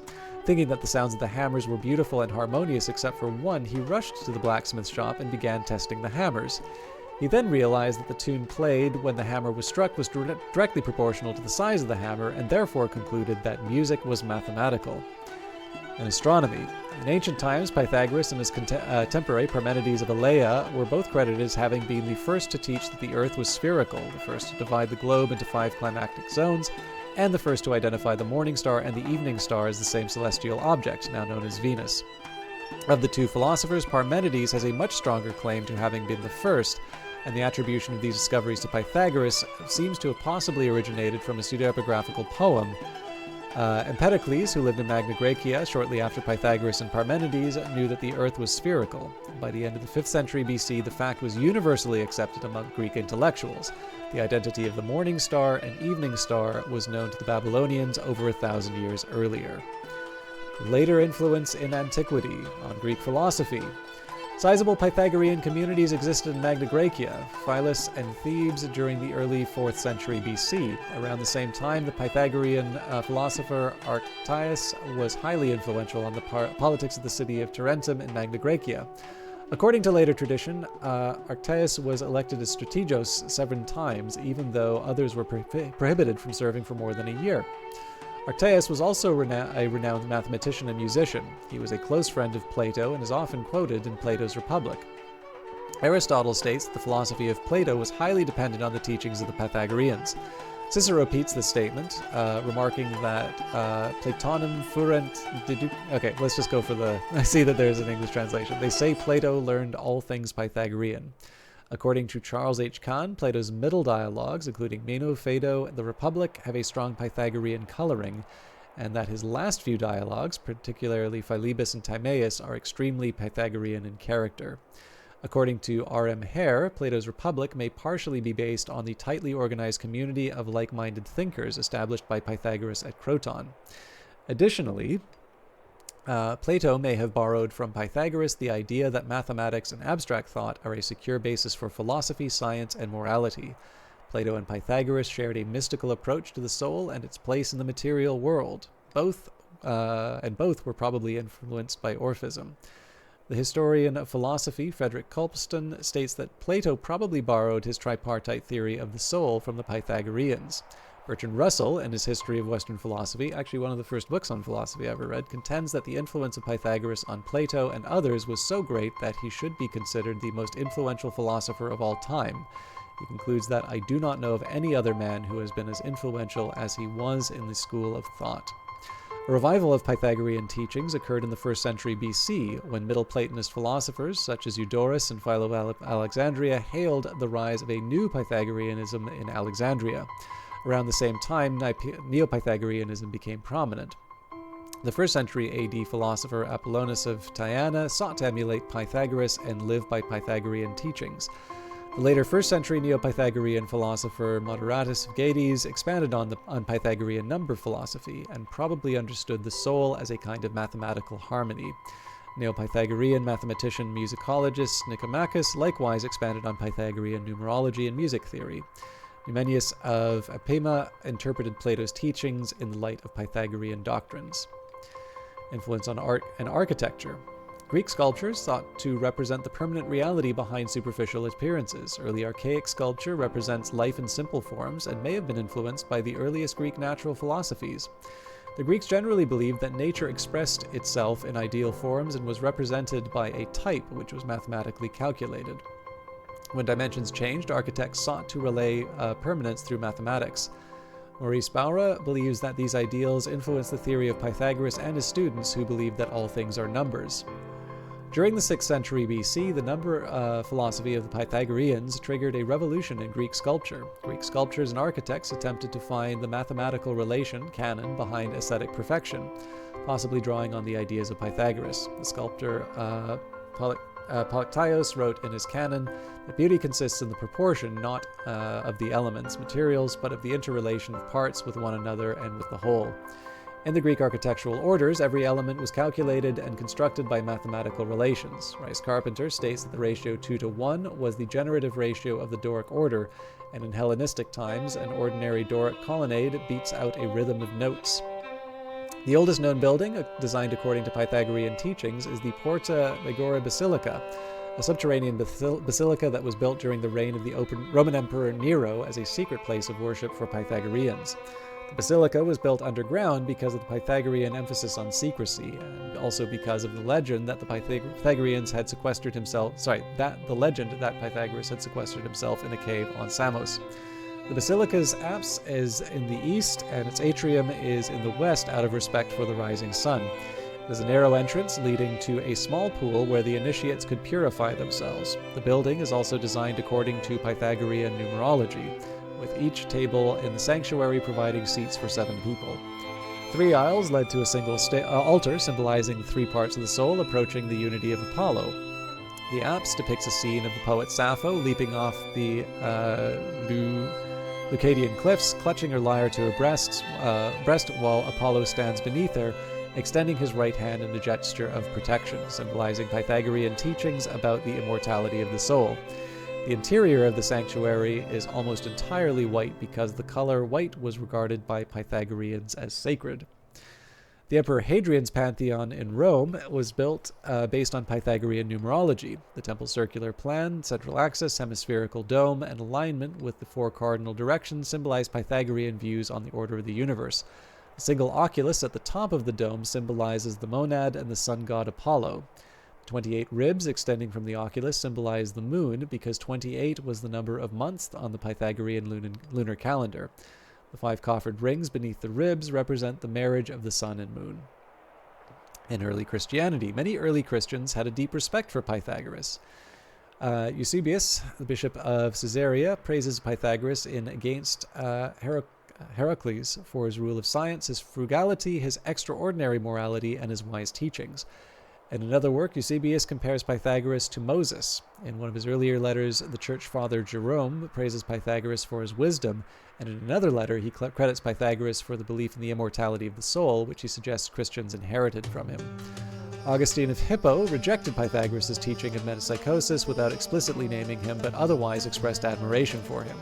And on the Trinity, Augustine lauds that that Pythagoras was humble enough to call himself a philosophos, or lover of wisdom, rather than a sage. In another passage, Augustine defends Pythagoras' reputation, arguing that Pythagoras certainly never taught the doctrine of metempsychosis. Influence after antiquity, the last section for those of you who don't like these readings. In the Middle Ages, during the Middle Ages, Pythagoras was revered as the founder of mathematics and music, two of the 7 liberal arts. He appears in numerous medieval depictions, in illuminated manuscripts, and in the relief sculptures on the portal of the Cathedral of Chartres. The Timaeus was the only dialogue of Plato to survive the Latin translation in Western Europe, which led William of Conques to declare that Plato was Pythagorean. A large-scale translation movement emerged during the Abbasid Caliphate, translating many Greek texts into Arabic. Works ascribed to Pythagoras included the Golden Verses and snippets of his scientific and mathematical theories. The translating and disseminating Pythagorean texts, Islamic scholars ensured their survival and wider accessibility. This preserved knowledge that might have otherwise been lost through the decline of the Roman Empire and the neglect of classical learning in Europe. In the 1430s, the Camaldolese friar Ambrose Traversi translated Diogenes Laertius' lives and opinions of eminent philosophers from Greek into Latin. And in the 1460s, the philosopher Marcello Ficino translated Porphyry and Iamblichus's lives of Pythagoras into Latin as well, thereby allowing them to be read and studied by Western scholars. In 1494, the Greek Neo-Pythagorean scholar Constantine Lascaris published the Golden Verses of Pythagoras, translated into Latin, with a printed edition of his Grammatica, thereby bringing them to a widespread audience. In 1499, he published the first Renaissance biography of Pythagoras in his work Vitae Illustrium Philosophorum Siculorum et Caliborum, issued in Messina. On modern science. In his preface to his book on the revolution of heavenly spheres, Nicholas Copernicus cites various Pythagoreans as the most important influences on the development of his heliocentric model of the universe, deliberately omitting mention of Aristarchus of Samos, a non-Pythagorean astronomer who had developed a fully heliocentric model in the 4th century BC, in an effort to portray his model as fundamentally Pythagorean. Johannes Kepler considered himself to be a Pythagorean. He believed in the Pythagorean doctrine of musica universalis, and it was his search for the mathematical equations behind this doctrine that led to his discovery of the laws of planetary motion. Kepler titled his book on the subject, Harmonicus Mundi, Harmonics of the World, after the Pythagorean teaching that had inspired him. Near the conclusion of the book, Kepler describes himself falling asleep to the sound of the heavenly music, warmed by having drunk a generous draught from the cup of Pythagoras. He also called Pythagoras the grandfather of all Copernicans. Isaac Newton firmly believed in the Pythagorean teaching of the mathematical harmony and order of the universe. Though Newton was notorious for rarely giving others credit for their discoveries, he attributed the discovery of the law of universal gravitation to Pythagoras.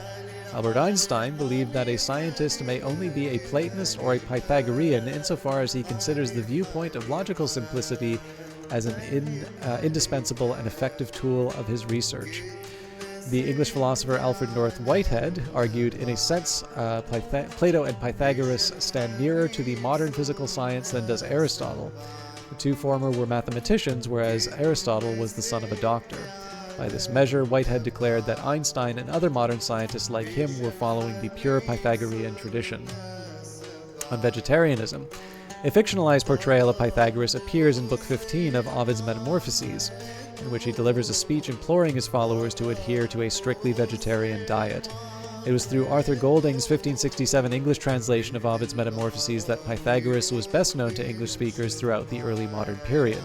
John Donne's Progress of the Soul discusses the implications of the doctrines expounded in the speech, and Michael de Montaigne quoted the speech no less than 3 times in his treatise on cruelty to voice his moral objections against the mistreatment of animals. William Shakespeare's references to the speech in his play The Merchant of Venice. References the speech in his play The Merchant of Venice. John Dryden included a translation of the scene with Pythagoras in his 1700 work Fables, Ancient and Modern. And John Gay's 1726 fable Pythagoras and the Countryman reiterates its major themes, linking carnivorism with tyranny. Lord Chesterfield records that his conversion to vegetarianism had been motivated by the reading of Pythagoras' speech in Ovid's Metamorphoses.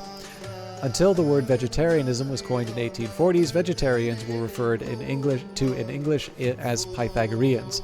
Percy Bysshe Shelley wrote an ode entitled To the Pythagorean Diet, and Leo Tolstoy adopted the Pythagorean diet himself. On Western esotericism, early modern European esotericism drew heavily from the teachings of Pythagoras.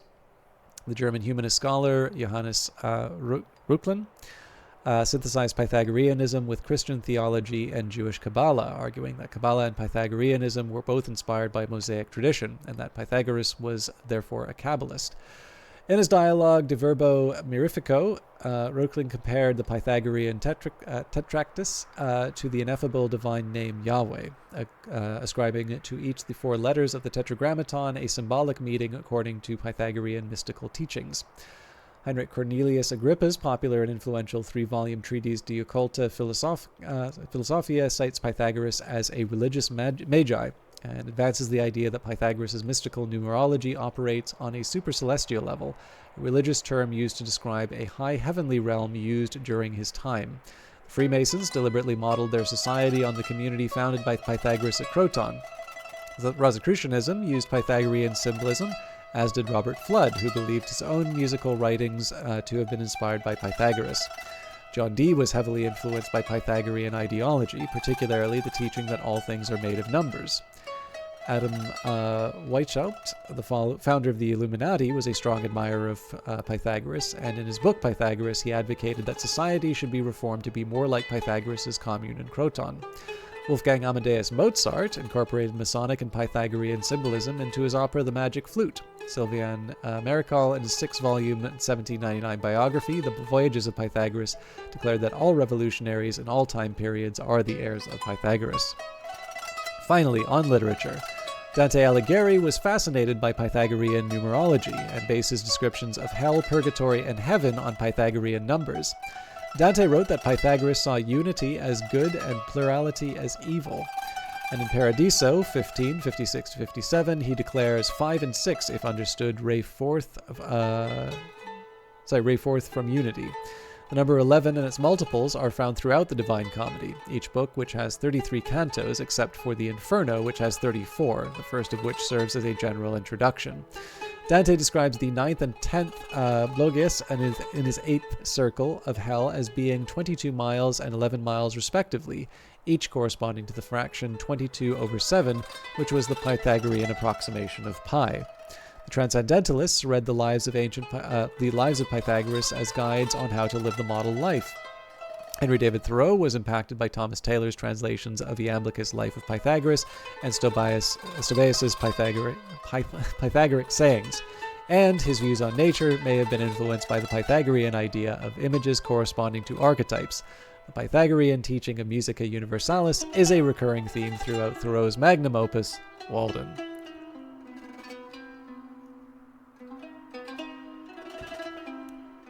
I hope you found that interesting, but I think this is a really cool bit of history.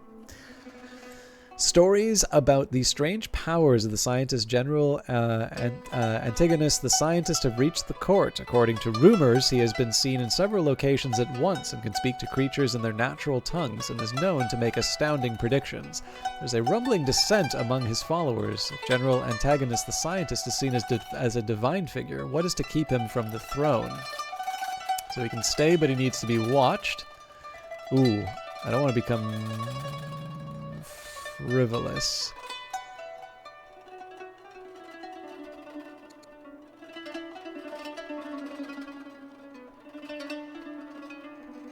This is going to hurt me either way. Such behavior is madness or treason.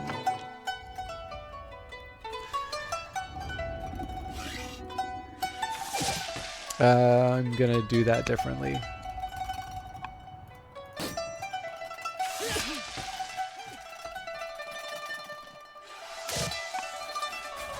Alright. This, unfortunately, will have to be the last turn. But we can make the most of it.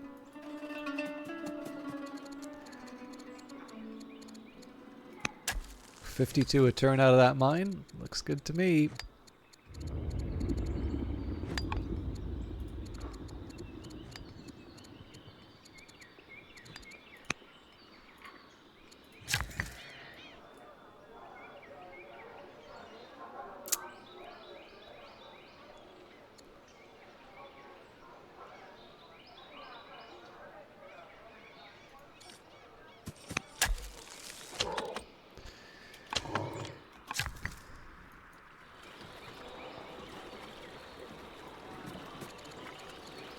It's starting to get a bit better with lumber, but let's keep it coming.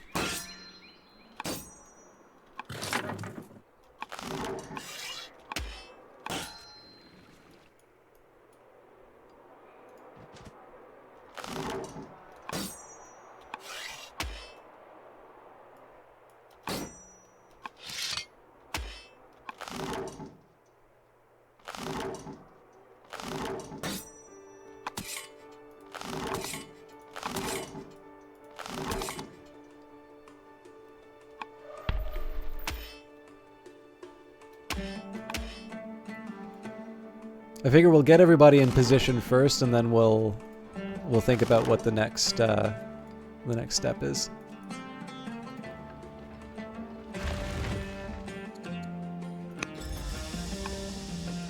Okay, so yeah, now is the time.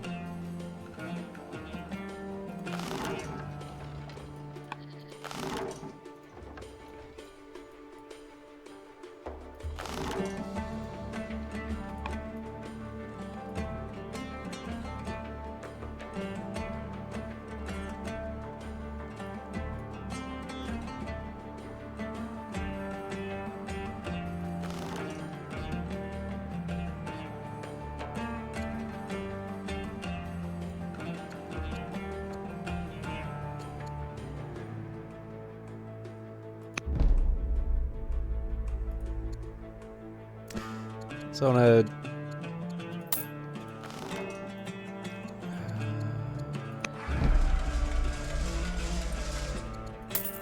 want to make sure I split this properly, but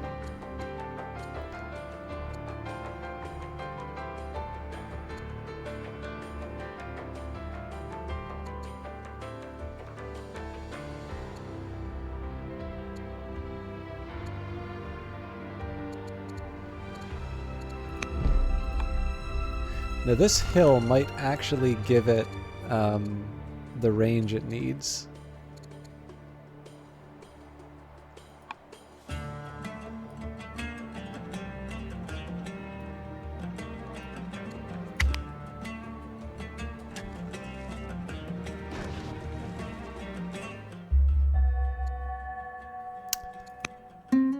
Unexpected connections, unexpected personal connections have opened up a direct channel to the leaders of the Athenian Alliance or Sparta. The court seeks to improve relations with both nations, but we should proceed with caution.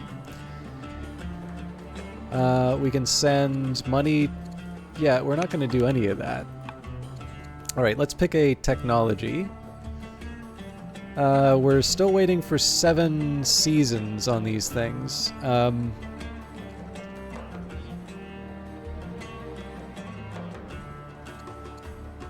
They can see the battle line being used a little bit more. You know what, let's we'll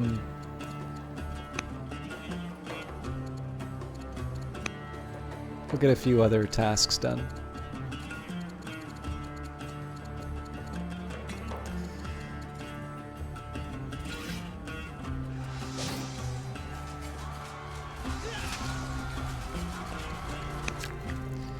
Alright, so that's a free worker. Oh, markers and market's interesting.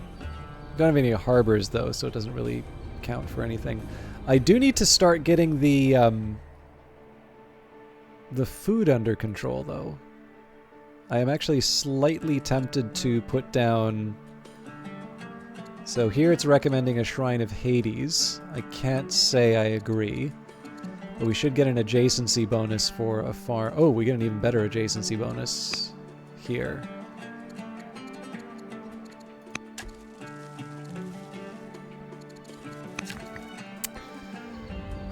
Alright, so these were quarries. I'm still gonna settle for that.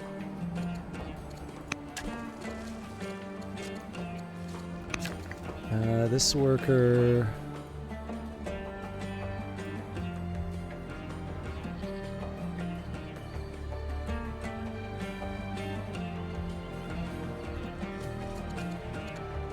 I think we'll stick with the lumber mills. This one we probably have more lumber mills than we really know what to do with, but... I do like my wars. Okay. Aren't there any city... Okay, Pella doesn't have something to build. So they built a miner. Now, as much as I would love to put some more citizens in, and like even a treasury would be nice, the fact that this can make a phalangite, like basically we need to churn those things out as much as we can. Those are my like murder infantry. So, and the nice thing is the idea that those are going to be coming in as a reserve when things kick off against the Athenians. That puts a smile on my face.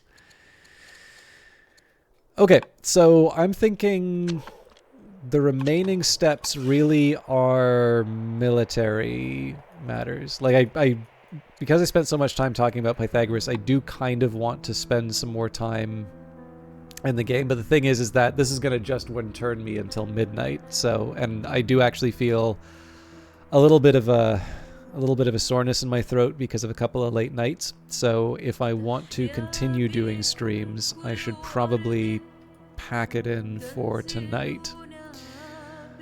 Overall, though, I think we are in pretty good shape.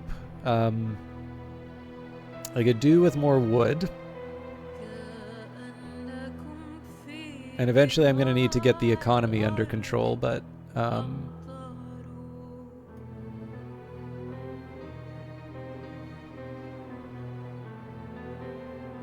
But yeah, how does the game rate me against the... Interesting. So Demosthenes now counts as being weaker. So we might, like, I don't want to like completely throw my army into the maw. But I do like the idea of trying to get an early fight against the Athenians, because the third Philippic hasn't happened yet. I don't know if they get a bonus for it. If we count as stronger, our opening moves can be to clear out the riffraff here. So my idea would be we let the onagers pound Thermopylae into the dust. It probably won't actually translate into any major military advantage. But what I do like the idea of is being able to have multiple siege units surrounded by my own units to just wipe out any infantry that comes in, which is why I'm sort of leveling up these units. So what I'm basically want to do with these 23 turns. So the first thing that I'm going to do is actually move. I need to make sure that all the siege units are moved up. In fact, one more.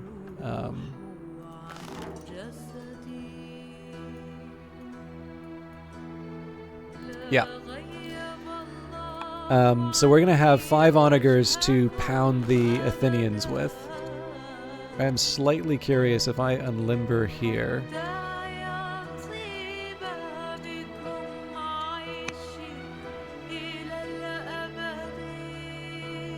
Interesting.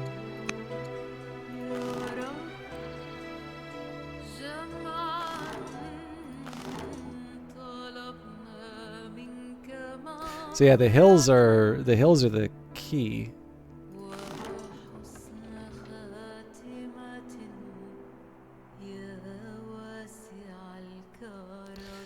Obviously they're spread out, so I'd be in a bit of trouble there, but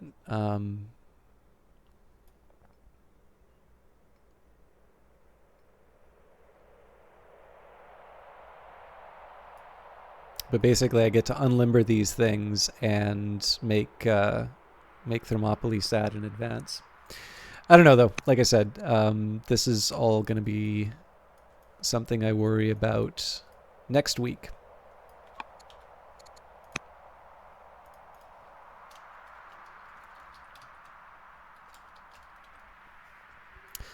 So thank you everybody for hanging out. I know it was a bit quiet at the end, and I don't know if that's just a statement about the times that I'm streaming or relative interest in Old World, but I'd like to see this through, even if it's not drawing huge crowds. Let's see who's online. Oh, there's actually a few more of you here than I thought. No worries, Rawmonger. I'm sorry I'm wrapping up.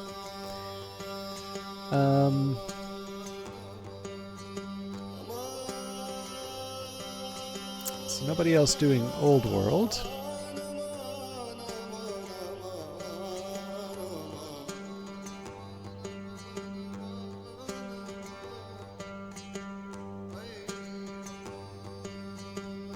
So looks like Kilgore Trout is doing Shadow Gambit as a birthday gift for someone. So let's join the celebration.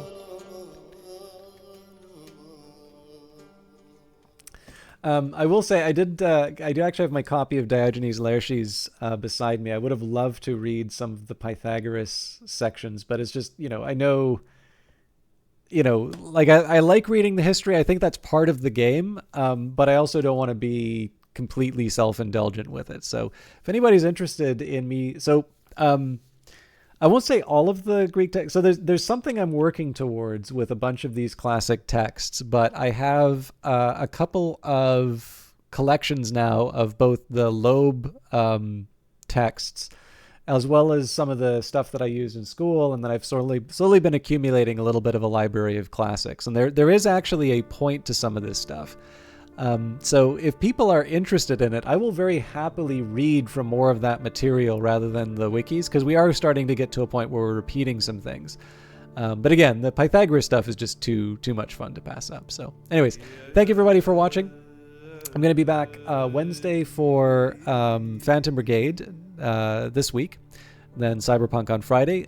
Next week there will be Old World, but the Wednesday, not this coming Wednesday, but the 17th should be the local game dev meetup, and then the 19th we'd be back with Cyberpunk. So anyways, see you then. Take care. Enjoy Kilgore. Bye.